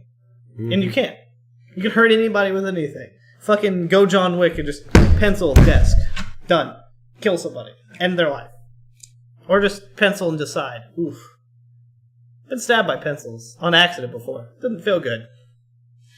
And I had to fucking extract the fucking lead out of me. And I was like, ow. On is State of Ohio versus Tyler Sims. As student Tyler Sims approaches the bench in Judge David Dapolito's courtroom, he gets an education in how the justice system works. The 11th grader... Let me tell you what, justice system for children, at least in the state of Texas, works like shit. Where is he at? What state is he in? I don't remember. Yeah, we'll see. It's obviously 37, so it's not Texas. At Austintown Fitch was charged with carrying a concealed weapon after a box cutter fell out of his book bag on a day. Carrying a concealed weapon. That's... I don't know. He wasn't carrying, it's in a bag. Yeah, it's not a concealed weapon, I don't think either. Because I knew you weren't supposed to have pocket knives and stuff at school, and I did sometimes have some. Like, I used to carry on a Swiss Army knife, and they'd be like, oh no, it's bad. And I'm like, it's a Swiss Army knife. When the school was already on soft lockdown. He pled not guilty and says he tried to explain he didn't realize the tool he uses for work at McDonald's was even in the book. Boom! There you go! Fucking working McDonald's. He's a working man. And, Or some bitch. He already works at McDonald's. How much lower will you bring him, well, world? There's a fucking box of Angel Soft right there. I guess that's there's Angel Soft fucking, tissue paper? I think it was toilet paper. Book bag, but no one wanted to hear it. Of course not. Zero tolerance. He's a terrorist and a criminal, and he should be prosecuted to the fullest extent of the law. I mean, all they have to do is go over to McDonald's and say, "Does this boy work for you?" Yes. What? No. I mean, like, He's a seriously. terrorizer. Use the box cutter to break down boxes and stuff. Sims says he has a good reputation, has never threatened anyone, and had a boot put on his right foot the day before for torn ligaments. So how could he harm anyone? No, not at all. I'm not that type of person. I love everybody for real, and I feel really bad about the situation and how it happened like that. He's 18. The Fitch student says there was so much chaos that day, with an officer getting hit in the parking lot, the building being on soft lockdown, and other school threats I have in the no area. idea how the hell that so happened. he understands. Yeah, I want to talk about that video for a minute. That cop car was like, fucking hit that dude. Yeah. Wow. Yeah. You could just pick up your desk and start swinging. I've done that before. Different story. Somebody enraged me, like one of the teachers, and that was one of the things I was known for, like in was it 3rd grade? I picked up like the metal wire desk and everything, and picked up, put it over my head, and was about to smash the teacher with it, but I stopped. I got that. That's where that whole little bit too much force came in. Like, I was fucking like 50 pounds and had no muscle. I was like a tiny, super skinny kid, and I fucking was like, ah! And everybody remembers that day. They're like, "You're that kid who threw a desk at a teacher." Those rumors spread forever. Just like the whole, "You're the kid that's gonna blow up the school." You're the kid that killed that teacher, right? You're the kid that almost beat the shit out of that teacher. You're the kid that actually beat the shit out of a teacher, because I did hit a teacher one time. You're a kid that cussed out a teacher. And I'm like, yes, I am all of the above. How are you? And respects why there has to be zero tolerance, but he says This kid is far too understanding to be like, I accept there's zero tolerance. No, fuck that shit. Zero tolerance is the worst. It's a policy and a practice that should be eliminated. I mean, this is kind of where I was at whenever I got, arrested and taken to juvenile detention. But that was different. I got literally just arrested in the middle of school and just whisked away, and nobody knew where I was. I didn't even know where I was going. And I was just kind of abruptly shoved into an institution where I had to strip naked and be strip searched and like cavity searched and everything. Fun times. Still remember the midget dude just fucking pulling on the glove all the way up to his fucking shoulder, and I was like, there goes my anal virginity. When I was in fucking junior high. But then they're like, nah, scrub your balls, squat down and cough, and I was like, okay. But still, like, I got whisked away, I got thrown in there, and then the whole night I was just like, it didn't hit me until at night when I was trying to sleep, and I'm like, why am I here? I don't even know what the fuck's going on. And then I'm like, but I'm already here, and I'm already taking cases of like, I'm like, alright, so if I need to escape, these are locked, this is how these things work. Like, I was already taking fucking inventory when I walked in, but I was like, I'm stuck here. Why am I here? I was like, I guess this is just how life works. And then I've been, I guess, I call it realistic, but I guess most people call it pessimistic ever since. I became this way because of that. Mm-hmm. But I mean, there's no other way to take it. It's just like, he's life. telling the It truth happens. and just wants someone to listen, and he hopes this serves as a lesson to other students. I plan on He's going much to the taller than all Army, those cops. and if I have this on my record, I can't go no more. And I wanted that to be a big part of my life. So I hope like everything's dropped because I had no attention. Lawyer up, kid. That's all I can say. Yeah. Lawyer up. If it still goes through, get it expunged. I mean, the problem is he's not 18 now, so it's all adult stuff, and it's all gonna stick on him. Mm-hmm. All my stuff disappeared. Now, if like I get a fucking top secret security clearance, I'm sure it'll come up somewhere. So there's a record, this paper record of you going to juvenile detention. And I'll be like, I don't know what you're talking about. Polygraph's just like, the polygraph has determined that that's a fucking lie. Get your shit together, Mr. Shepard. But anyway. And that's the way the news goes. Yeah. Thanks for that. So, Geek Squad staff paid by the FBI to flag illegal imagery. So, for those who don't know, Best Buy Geek Squad's been looking through your shit for years now. So, wait, do they look through your shit whenever you, like, give it to them kind of thing? Yeah. So don't give your shit to Best Buy, folks. I never trusted Best Buy in the first place anyway. Yeah. So Best Buy's computer repair workers have been aiding the FBI for at least 10 years now. New documents suggest. They indicate that several of the U.S. companies' Geek Squad staff were paid for reporting child abuse imagery. So the EFF began a Freedom of Information Act legal action to obtain documents last year after a doctor was prosecuted for child abuse imagery when Geek Squad technician reported an image of a naked child on his computer to FBI agents. It was previously reported that the technician had been paid $500 by the FBI. The charges were dropped in November of 2017 when a federal judge ruled that the image flagged by the Geek Squad technician was not sufficient for the FBI to request a search warrant. The judge also ruled that the photograph did not qualify as a child abuse image. See, it's not necessarily child abuse. I guess because he's a doctor? Well, I don't know. Well, I mean, it's just a naked child. It could be your child, it could be your family's child. I mean, like, it depends on what level of naked it is, because, like, you know, within the first couple years kind of thing, like, you know, baby's first bath, that type of shit. Like, you know, it just depends. Yeah. So, yeah. Yep. That's one thing I always would worry about if I ever sent... I was worried about that when I sent my SSD off, and I was like, there's probably questionable images on there. Questionably illegal images on there. Questionably illegal everything else on there. I was like... And then I looked at it, and my solid state was just completely bricked. I was like, they're not recovering that. I couldn't recover it, so I was like...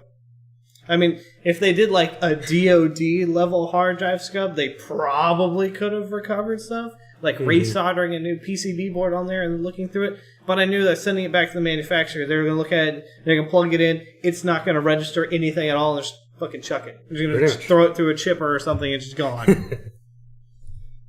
And they sent me a 500 gigabyte instead. Woo! Nice.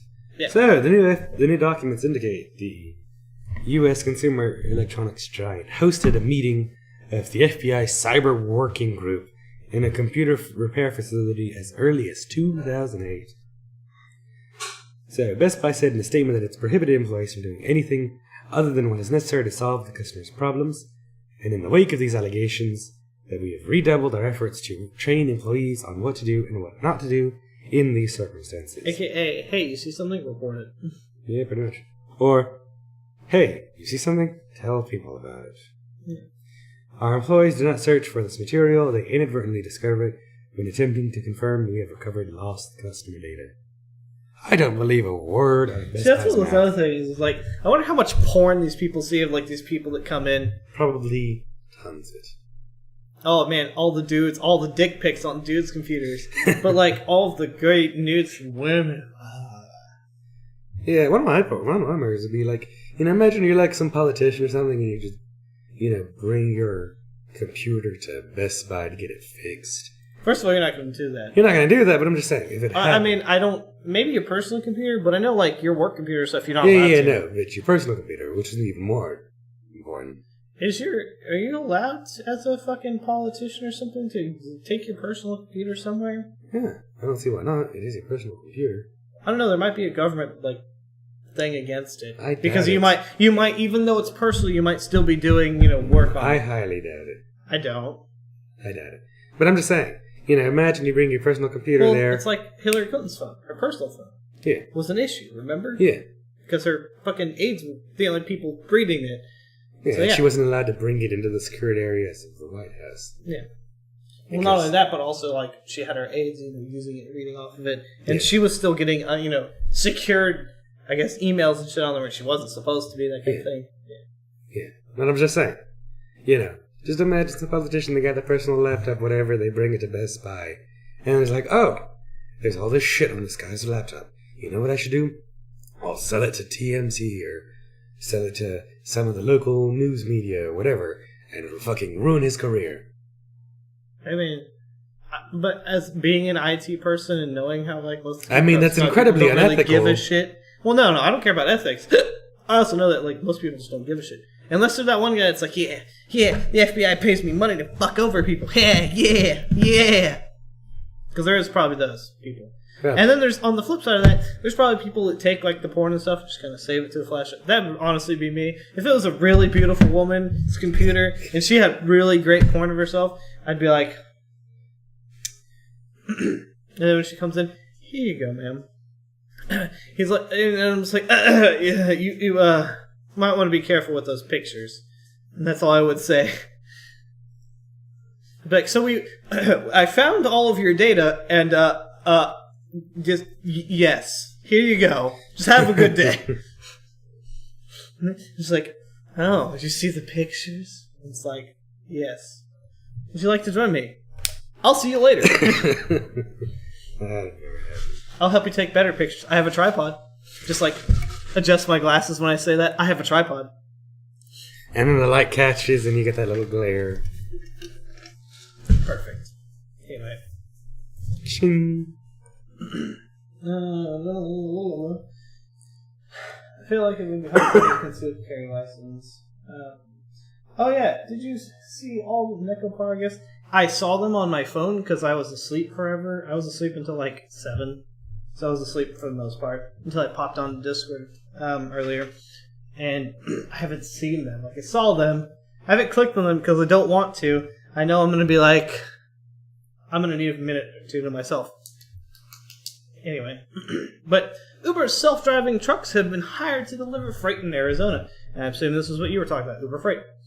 Uber's self-driving trucks are now delivering commercial freight in Arizona. The company announced on Tuesday. This marks the beginning of the company realizing the ambitions it laid out when acquiring self-driving truck startup Otto in August 2016. Though Uber has spent the better part of its driverless PR efforts on promoting its semi-autonomous Volvos, it appears its driverless truck efforts are a bit further along. It's not because the trucks are more technically capable of driving autonomously than the cars. In fact, driving autonomously on the highway as these trucks are doing is much easier than driving on city streets. That's because Uber has actually managed to commercialize the trucks. The company won't specify how many self-driving trucks were operating in Arizona, nor how many companies it was working with, or the number of shipments that have been delivered. Uber simply said its self-driving trucks had performed thousands of rides since the beginning of the year, a significant portion of which have been in autonomous mode.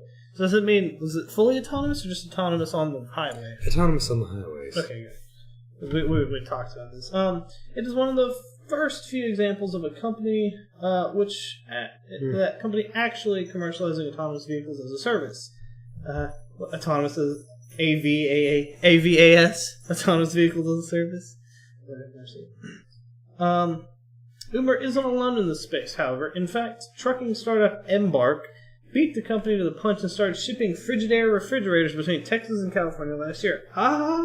That's actually a really shitty drive, I'm sure. But it's all I-10, baby.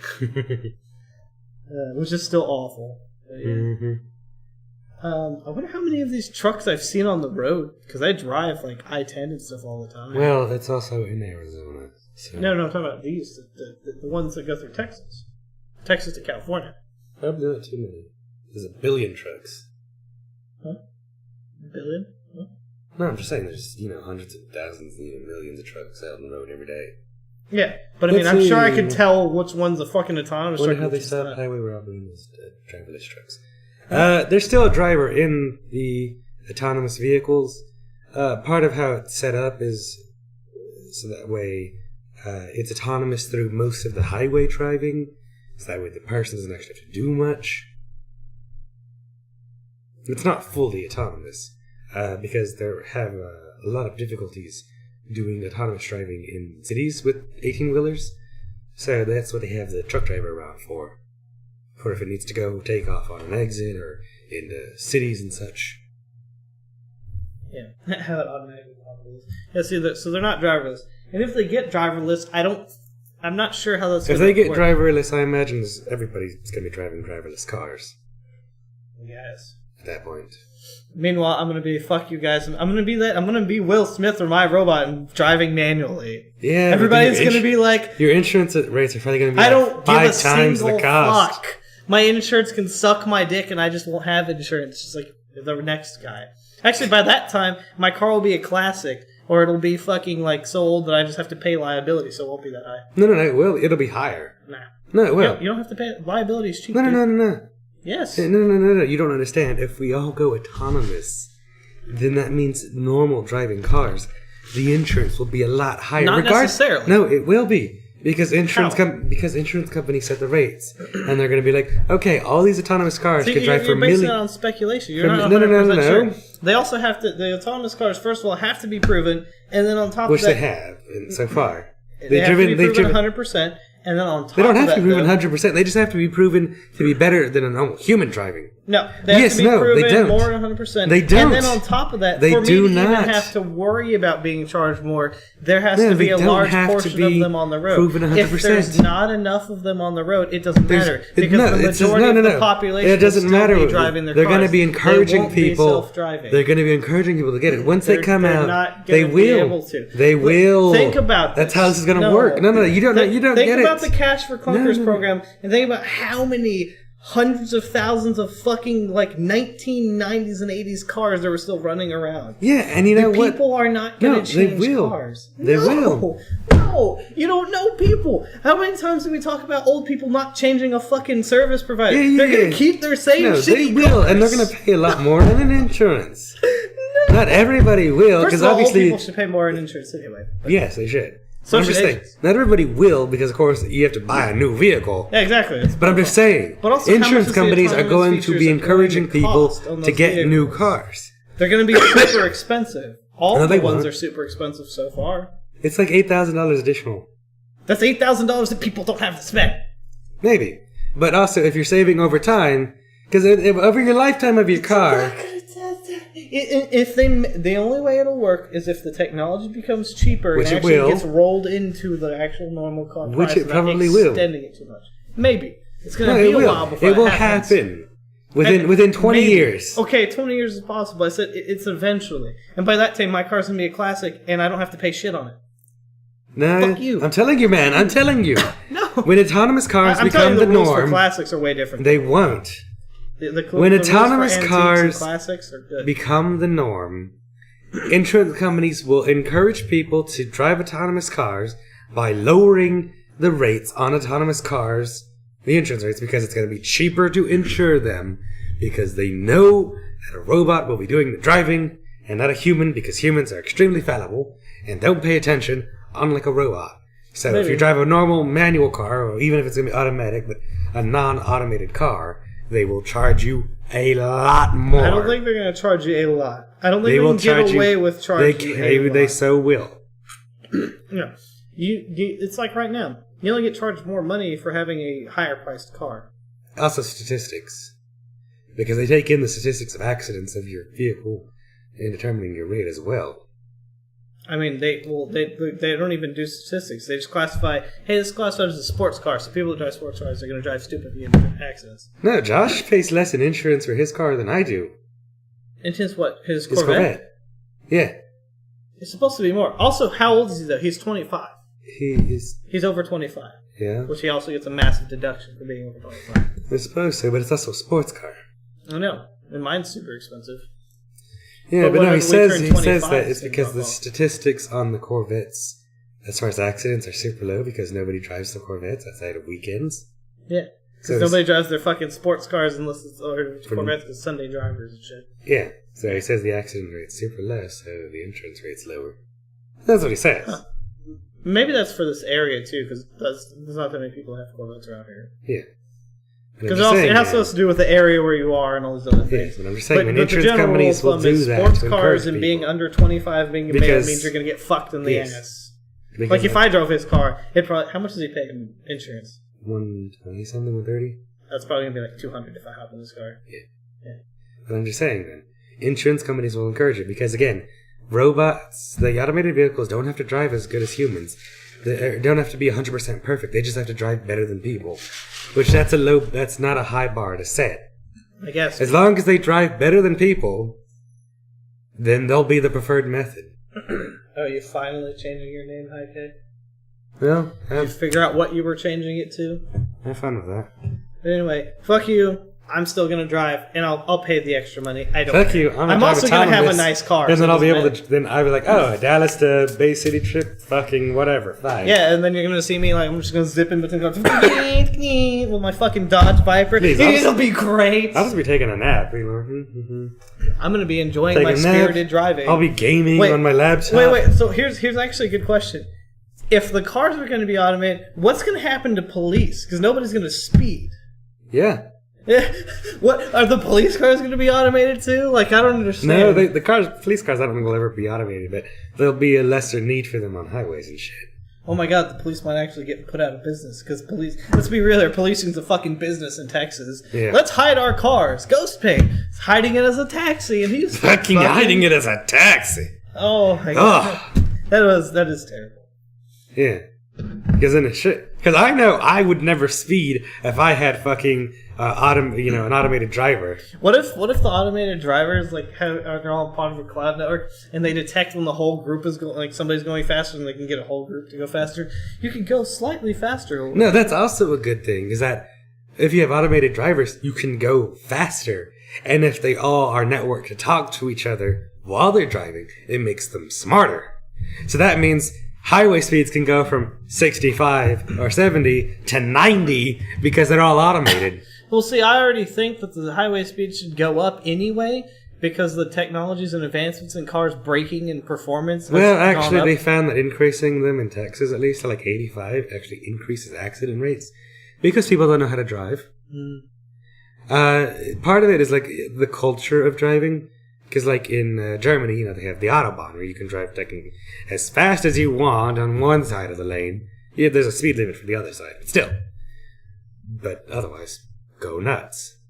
But it's because their accident rates are less because of the culture around driving and the, safety and such they emphasize. Not like also the German engineering. Yes, the German engineering. Pretty funny. Mm-hmm. The way it works is after a shipper posts a job on the Uber freight marketplace, and the sign driver will pick up the freight from the shipper in a conventional truck. That driver then goes to a dedicated location called a transfer hub that Uber has set up where the shipment is transferred to a self-driving truck. Then a trained autonomous vehicle operator drives the long haul. I love that. I'm a trained autonomous vehicle operator. That just means I get paid to sleep and then drive sometimes. That's funny. Dude, that would make Toes' life easier, streaming from the road. Like, alright everybody, how's it going? I'm streaming live from my trucking job. Not even driving anymore. I'm just talking to you, the viewer. How's it going, everybody? That's what I'm saying, man. I could just have my laptop out gaming while my car's doing the driving. When the 5G network becomes decent, yeah. Yeah, no. Fucking, that's why I want an autonomous vehicle. I can fucking just chillax and let the car do it, and I can focus on doing important shit, like gaming. Yep. And you're still going to be driving 6 hours. A third driver picks up the trailer in a conventional truck and delivers the shipment to the final destination. Yeah. But, I mean, I like driving, though. I like, driving my car way faster than I should be, going 120 plus, just enjoying driving. I like driving. Honestly, I liked riding my motorcycle when I rode it up and down the road a couple times, too. I just like to be in control of my life, too. What are you doing, cat? Just, sniffing around. You trying to find my food? She's, frantically sniffing around. Oh, that's funny. Hey, get out of there. You get out of the fucking Cheetos. Come here. Come here, cat. Oh, everybody wants to be a cat. Nope. Fucking love me. You can't escape me. You gonna cover the next story or not? Yeah. Alright, so this is actually really good news. A major cause of dementia has recently been discovered. So an international team of scientists have confirmed the discovery of a major cause of dementia with important implications on possible treatment and diagnosis. So Professor Garth Cooper from the University of Manchester, who leads the Manchester team, says the buildup of urea in the brain to toxic levels can cause brain damage and eventually lead to dementia. The team consists of scientists from the University of Manchester, University of Auckland, the AG Research New Zealand, and the South Australian Research and Development Institute, and the Massachusetts General Hospital and Harvard University. So a high-quality international team. The latest paper published by the scientists today in the Proceedings of the National Academy of Sciences show that Huntington's disease, one of the 7 major types of age-related dementia, is directly linked to urea levels and metabolic processes. Their 2016 study... He's High Kick 78. I'm gonna laugh whenever he sees that High Kick 78's taken somewhere. See, but now all those games and shit you can't change your name on, you're fucked. Yeah, so now you have to update your overlay too. That's my problem with the PSN. I can't update my username. My Xbox name is what it is too. Yeah, I made my Xbox name with my name currently, so. Oh. See, I would have. My old Xbox name used to be Fish Nipples. That's what my name is on my career. See, it's a great name, dude. I had so many people loved that. Like, get just dominated by me, and they're like, I was just dominated by fish nipples. The biggest deal is, do fish even have nipples? I was like, no. But I'm a magical fish that lives under the sea, and I have very good nipples. Do whales? Huh? No. Even though they're mammalian, I don't think they do. Google, tell us. To the Google, I changed all it on all the equipment already. Good. You didn't change it on your life, but your life's not important. Hey, oof. Yep. So their 2016 study revealed that urea is similarly linked to Alzheimer's. It shows that according to Professor Cooper, that the discovery could be relevant to all types of age-related dementias. So, folks, these researchers may have found the cause of and potentially have the cure to dementia. This is big news, folks. He added, we already know that Huntington's disease is an illness caused by a faulty gene or DNA. And imagine that. Now with our CRISPR-2, fucking go cure Huntington's disease before it's a problem. With a little gene editing. But we didn't know until now how it causes brain damage. So we feel this is an important milestone. Doctors already use medicines to tackle higher levels of ammonia in other parts of the body. Lactulose, a common used laxative, for example, traps ammonia in the gut. So it's conceivable that one day a commonly used drug may be able to stop dementia from progressing. Wait. You have to use a laxative to stop fucking ammonia in your brain? That's interesting. No. Well, it's talking about ammonia in your gut, but a similar method. Yeah. Well, see, what's interesting is that, so, I don't know if you know this, but we have a tube in our brain that actually drains out fluids.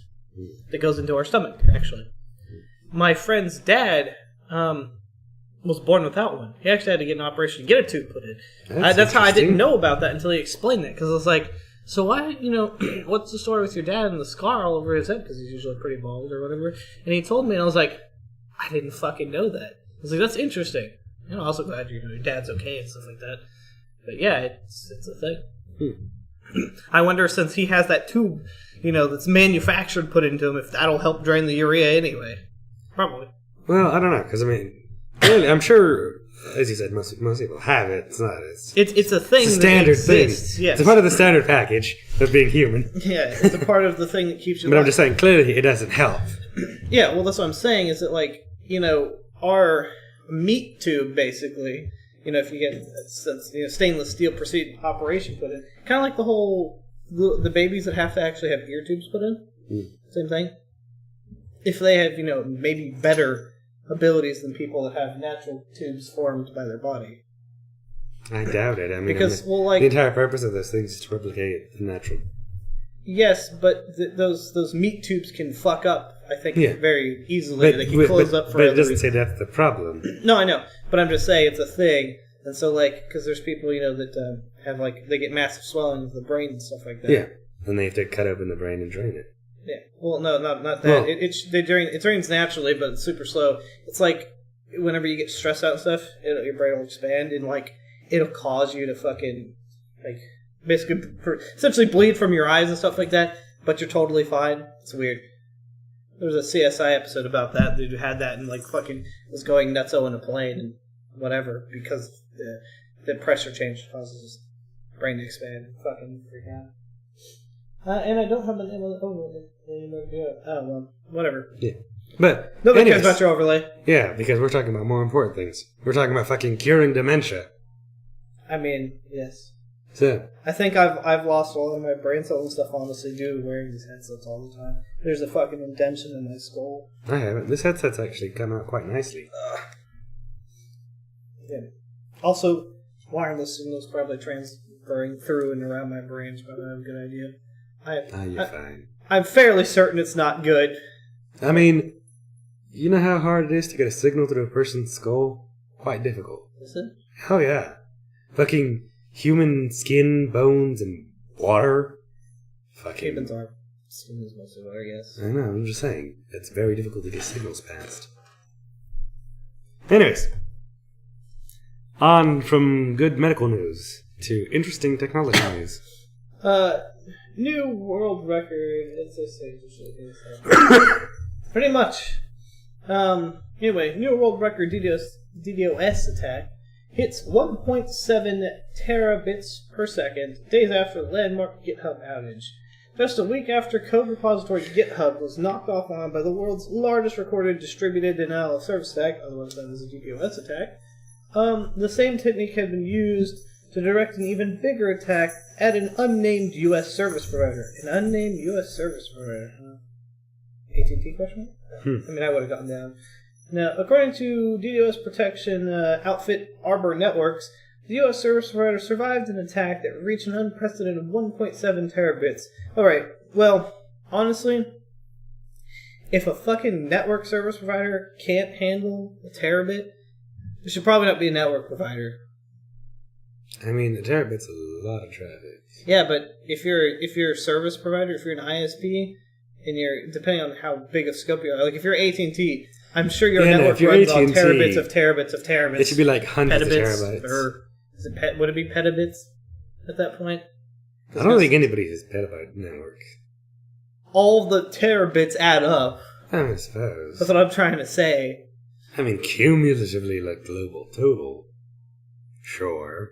Yeah, that's what I'm saying. Last week, Arbor, Cloudflare, and Akamai, or Akamai, I guess. I'm going to say Akamai, but it's not. It's Akamai. Reported an uptick in amplification attacks that abused memcache servers, to ramp up traffic by a factor of 50,000. Within a day of Cloudflare reporting that attackers were abusing open memcache servers to power DDoS attacks, GitHub was taken offline for about 10 minutes by an attack that peaked 1.35 terabits per second. Yeah, I mean, we literally covered it last week that this is happening. Memcached is a caching system to optimize websites that rely on external databases. Memcache-enabled servers shouldn't be left exposed to the internet, although at any given time over 100,000 are, according to Rapid7. The attacks involved spoofing a target's IP address to the default UDP port on available memcache amplifiers, which return much larger responses to the target. The attacks appeared to be getting larger by the day. Before the attack on GitHub, Arbor Networks reported seeing the attacks exceeding 500 gigabits. Jeez. You know, I guess seeing gigabits and then putting terabits into perspective, it's a lot of fucking data. 500 gigabytes a second. 500 of mining Kenneth's internet, which isn't a lot if you take over like 500 people's computers and just push through the data on those. And a fucking, what was it? I forget what it's called. I suppose, botnet? But you assume that those 500 computers all have gigabit internet. Well, if everybody's getting gigabit now, China has gigabit everywhere, I'm pretty sure. China has gigabit in a lot of places. Other countries actually have better. What's the use of Chinese gigabit? You have the Chinese firewall. I mean, you still span through on port 80, I guess. To a site that's, two Chinese sites. They just span themselves. All the fucking, when PUBG finally region locks them, I think Ping locked it. But, PUBG region locks them, they're just going to attack everything. All of the fucking Chinese PUBG players are just going to freak out. And just start DDoS attacking everything. Anyway. Arbor Networks' Carlos Morales predicts memcached attacks won't be going away anytime soon because of the number of exposed memcache servers. Probably. While the internet community is coming together to shut down access to many open memcache servers out there, the sheer number of servers running memcached openly will make this a lasting vulnerability that attackers will exploit. He wrote, Morales' colleague, Roland Dobbins, Dabi, believes the Memcache DDoS attacks were initially used exclusively by skilled attackers who launch attacks manually, but now they've been automated via rental booter or stressor botnets. Exactly, as I said, botnets. And now they're selling it. Fucking, and before it's going to be added to Loic. Oh yeah, fucking hear about the porn-related stuff that happened at Rhode Island? Nope, no idea. No, yes I have. So, Washington becomes the first state to approve net neutrality rules. Yes, so as I said, Washington has become the first state Monday to set up its own net neutrality requirements after U.S. regulators repealed the Obama-era rule that banned ISPs from blocking content or interfering with online traffic. It says right here, so, quote, we know that when D.C. fails to act, Washington State has to do so, says Governor Jay Inslee, before signing the measure that lawmakers passed with bipartisan support. We know how important this is. As he's done frequently over the past year, Inslee took aim at President Donald Trump's administration, saying the decision by the FCC was a clear case of the Trump administration favoring powerful corporate interests over the interests of millions of Washingtonians and Americans. Quite right. Because the FCC prohibited state laws from contradicting its decision, opponents of the Washington law said it would lead to lawsuits.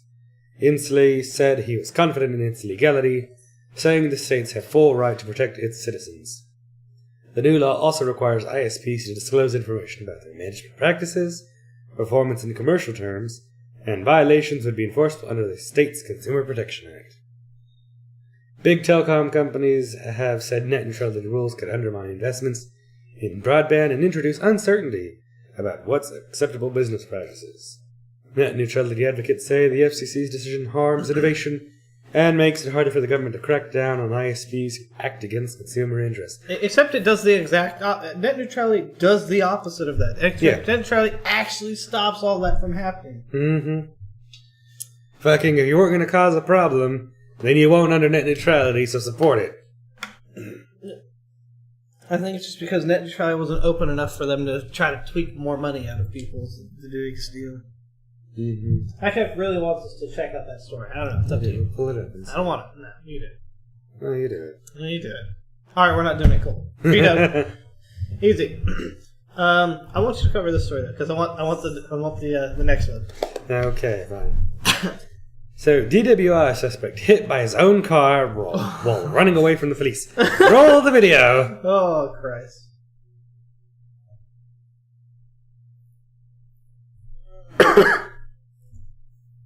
This is a great video.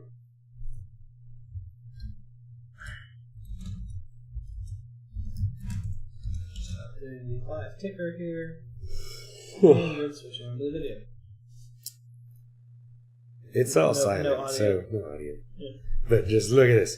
There he is. He's running out of the car. And boom! That was a Honda. I think it was an Accord. An older Accord. Maybe a Civic, because it has the... Yeah. Whoa. Yep. I just love that. Yeah, that's beautiful. So a man trying to flee from police got struck by his own car after he failed to put it in the park before getting out and trying to run from the officers. Officers tried to stop the car for a window tint violation early Sunday morning, but the driver sped away. And when he tried to get out, he got hit by his own vehicle. The driver is okay, but is charged with driving while intoxicated, his third such offense, along with a long list of other charges, including driving on a revoked license, possession of marijuana, hit and run. Is it because he hit himself? And possession of an open container while operating a motor vehicle. Jeez. That's just fantastic. More on the crazy Oregonian side of things. Apparently, instead of fucking Florida... So now Oregon this week. Yeah, I know, right?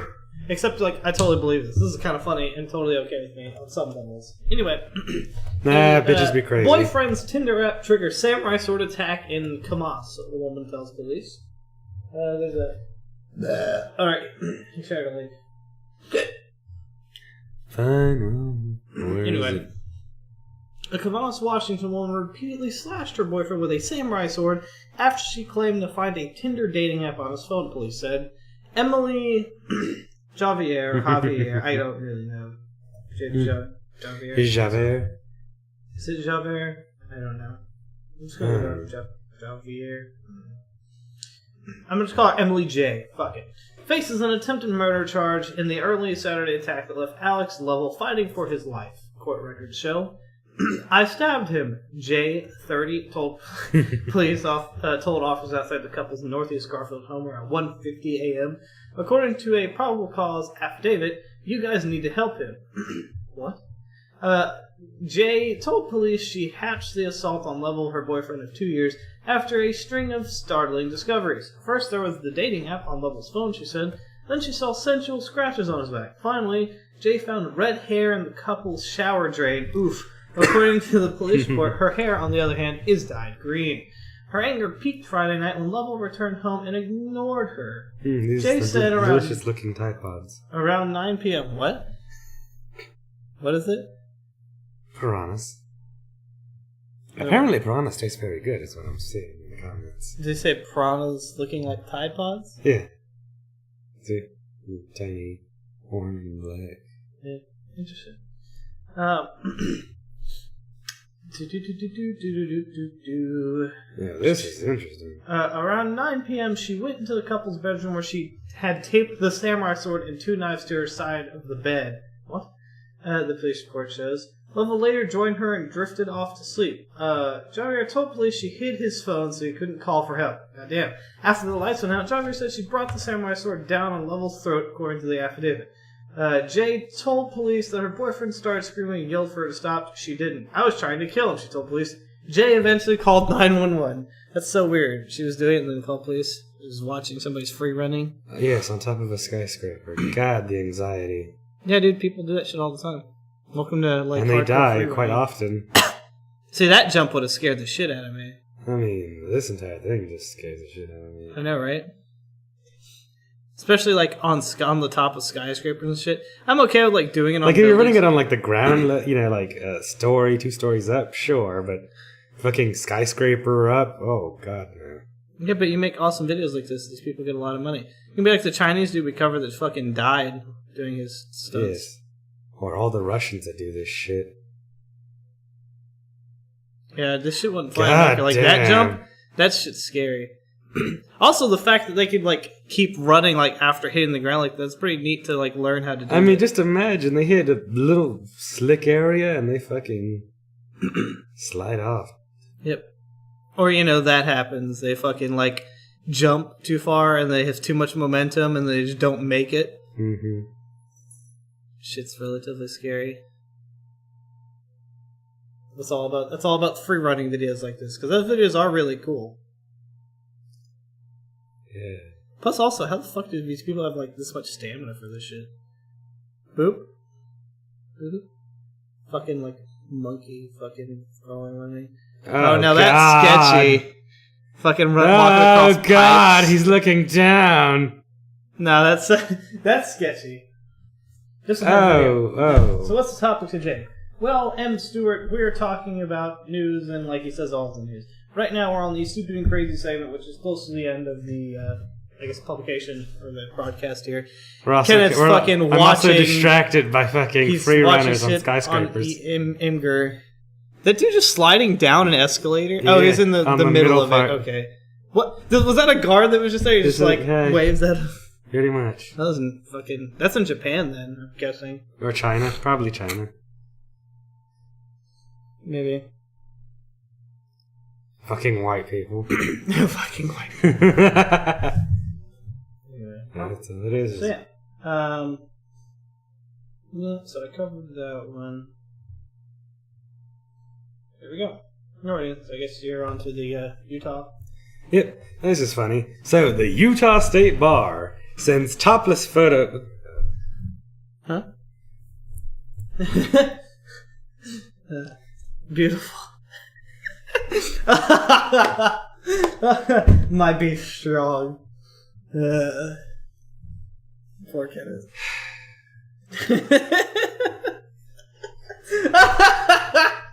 I'm sorry, Sean. It hurts to clap. Supper. It's okay you weren't breathing very well in the first place. It's all that matters. Yes. The Utah State Bar sends photo of topless woman to every lawyer in the state. Utah's lawyers across Utah opened up their email inboxes on Monday afternoon to be greeted by an image of a topless woman. Is there any way to view this better? Not really, no. No. Flintlock YouTube, thank you for the follow. Yeah. The email What was... do you mean to me for us to give them together? I don't know what you're talking about. Please clarify. The email was advertising the Utah State Bar's annual spring convention in St. George when an image of a woman's breast was somehow attached. Dude on his phone and just boop! Shit! Pretty much. That's my secretary! Officials from the Utah State Bar, which certifies all attorneys in Utah, Flintlock, I have no idea what that means, mate. No idea. Anyway, carry on. Were mortified and quickly sent an apology to everyone on the email list. "We were horrified," said John Baldwin, executive director of the bar, said in an email, "We are investigating to discover how this occurred. Our goal is to find out what happened and ensure it never happens again." On Twitter and over text, attorneys reacted with amusement. Quote, "I can't circulate this fast enough. Hysterical," says another attorney. Damn. That's pretty funny. Yeah. Look at that. I'm good. I don't feel like it. I'm gonna err on the side of like probably homosexuality type stuff, so I'm good. I believe that man is another troll saying you guys are gay. I know, right? I mean, we're both beautiful young men. I mean, I know in my Latino American face, it is very attractive. Nah, he likes it when you pull his hair. He's got a giant ponytail. It's all good. I do. See, there you go. Nah, it's Uncle Tito, man. He makes fucking Hawaiian shit and hot diggers. Damn straight, that's ancient Hawaiians used to say. As the ancient Hawaiians used to say, it's not gay in a three-way. I'm Slav. Oh, interesting. Guard transporting inmates stops for casino visit in East St. Louis. Prisoner escapes. Yep. Oh, this is great. A driver for a Texas private security company was fired Wednesday after an inmate escaped while the driver slept at the Casino Queen Hotel in East St. Louis, Illinois. The driver was transporting two men from Oklahoma to Texas. That's not even a really big drive depending on where he's going. But drove several hundred miles out of the way to visit Illinois. I was going to say, how the fuck is this man in Illinois? Mm-hmm.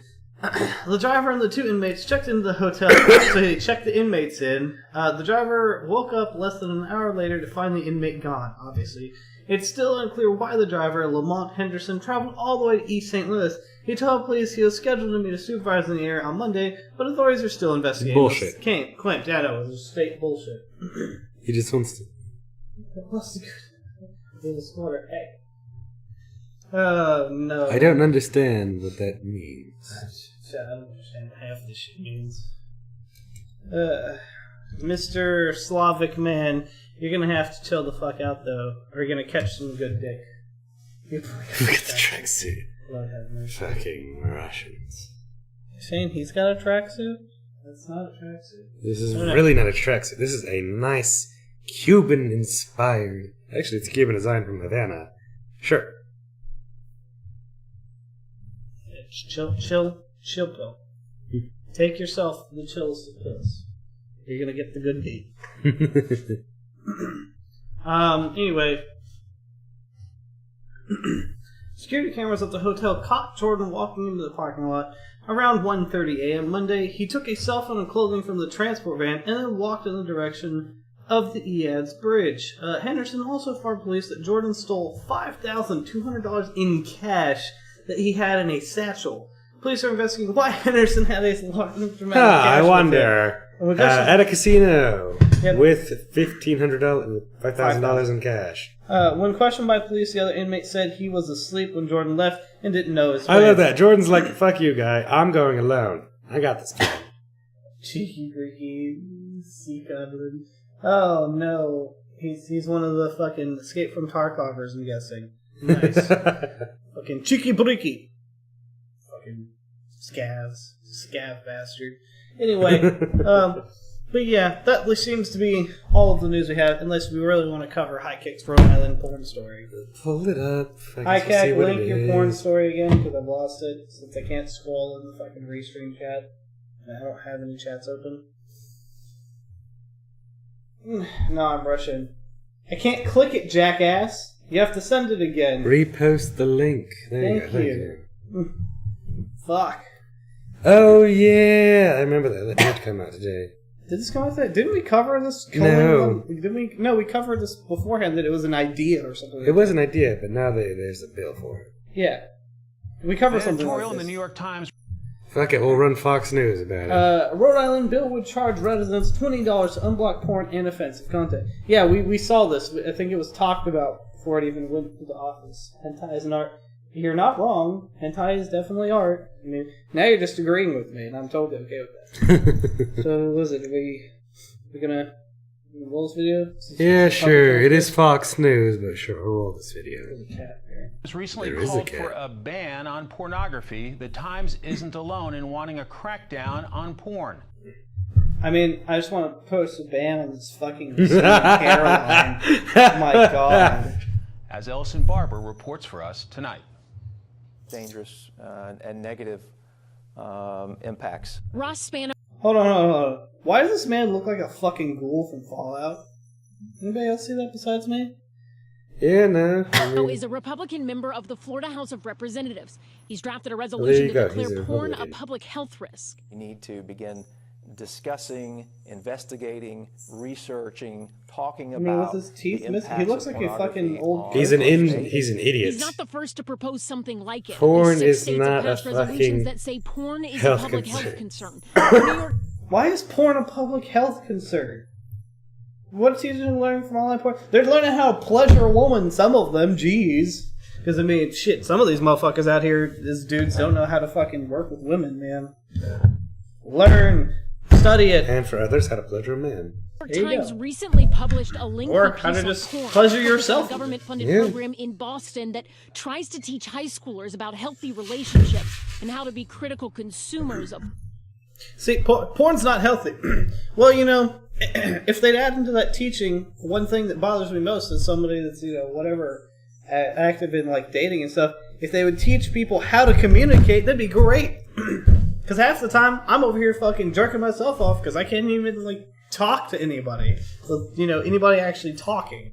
It doesn't, like, I could even not want sexual relations with somebody and still not get a response.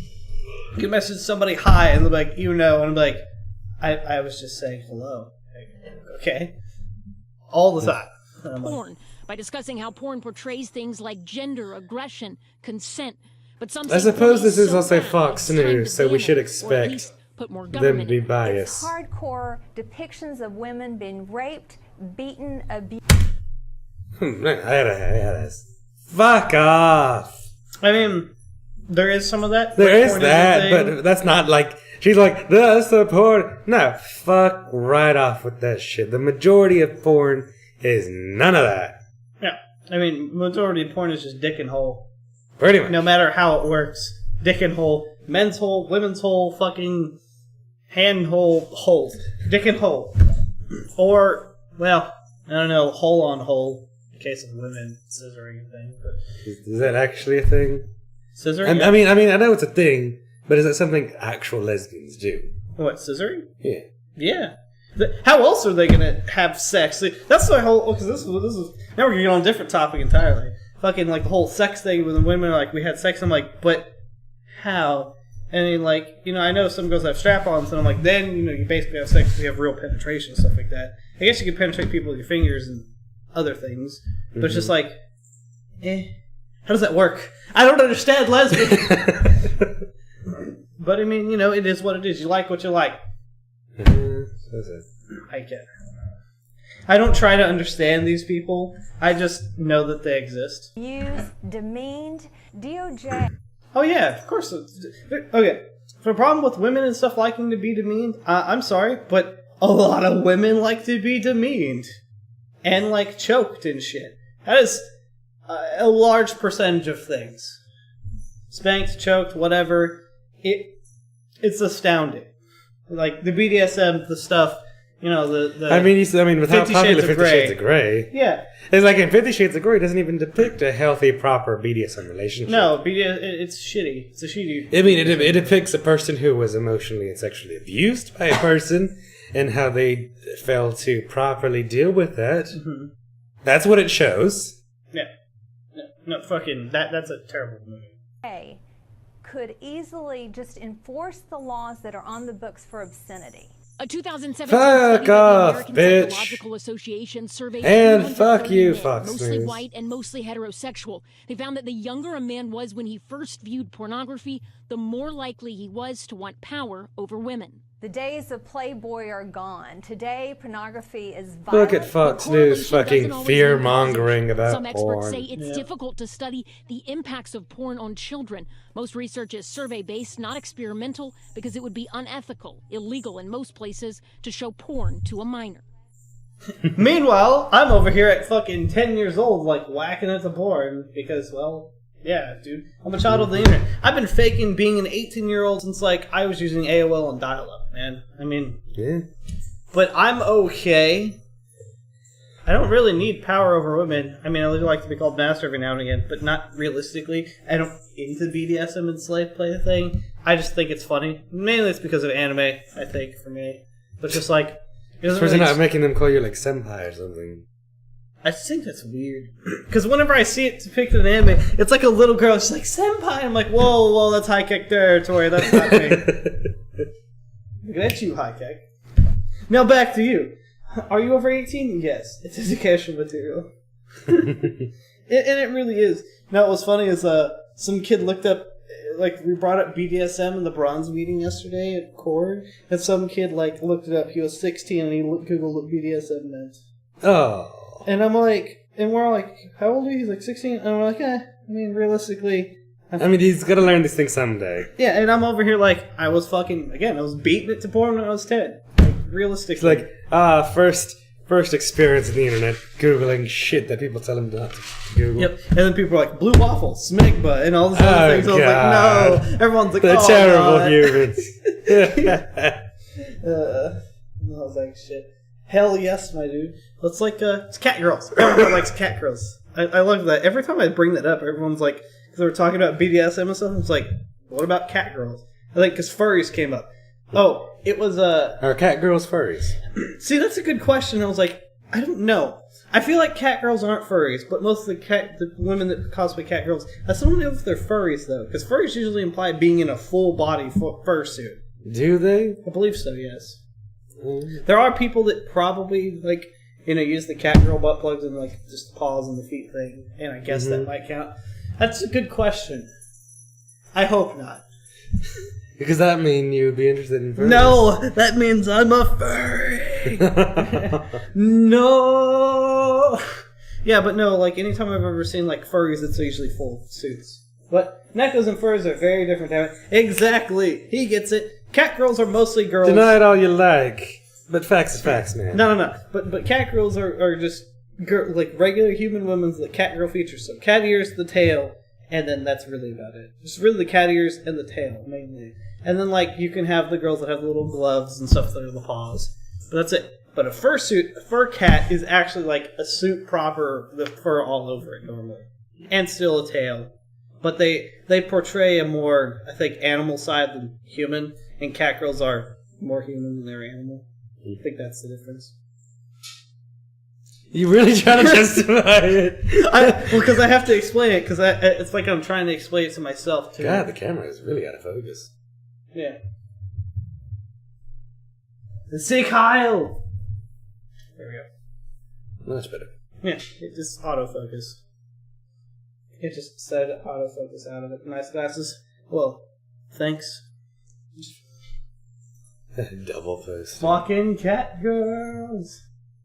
I love cat girls. But anyway, enough about cat girls. Oh, great, you're talking shit. You're another one of those mixer trolls. Fantastic. Hey, still counts as a view. And you're still a view. I mean, whatever. We'll take what we can get. I don't know why, like, all these mixer viewers, all these trolls come in on the talk show, like, section, the web show. Why? I don't understand. Yeah, my man, you got me. Just Owen Wilson. Wow. Wow. Wow. See, that's where I want my button. You want an Owen Wilson wow button? Wow. Wow. Wow.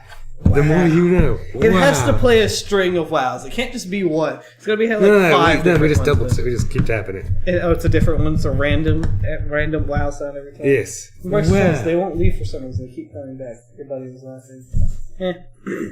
Everybody laughs. At you. Wow. You're terrible. Anyway, but this is all the talk show we have. Anyway, so ladies and gentlemen, thank you for joining us on Table Talk Thursday, episode 48. Yes. Please join us again next week as we continue your daily, weekly news and review. Please check out the show again on Tuesdays, where they do an anime talk show with Hyper Brother here and High Keck, as you might have seen. Who's now High Keck 87. Who's now High Keck 87, and it happens at 7:30 CST. CST. Every other week they bring on a special guest, and on the weeks opposite of that they discuss their seasonal shows. Yes, and next week is a special guest show. So look forward Do to that. you have the guest yet? No idea. It might be Tediverse, Ted from Cast or Die, or it might be any number of other people. So I never have it like set in stone because everybody always gets with me last minute. They're like, "All right, so it's a week from now." I'm like, "Yes, can you be there?" Get back to me the day before. Okay. And so I don't usually know until like the day before, the day of. So, check it out. And, watch it. It's very interesting talk about anime, and the guests are usually quite interesting. So, have a good evening. Yes, and have a good night, everybody on Mix and Twitch Land. Thank you for joining us.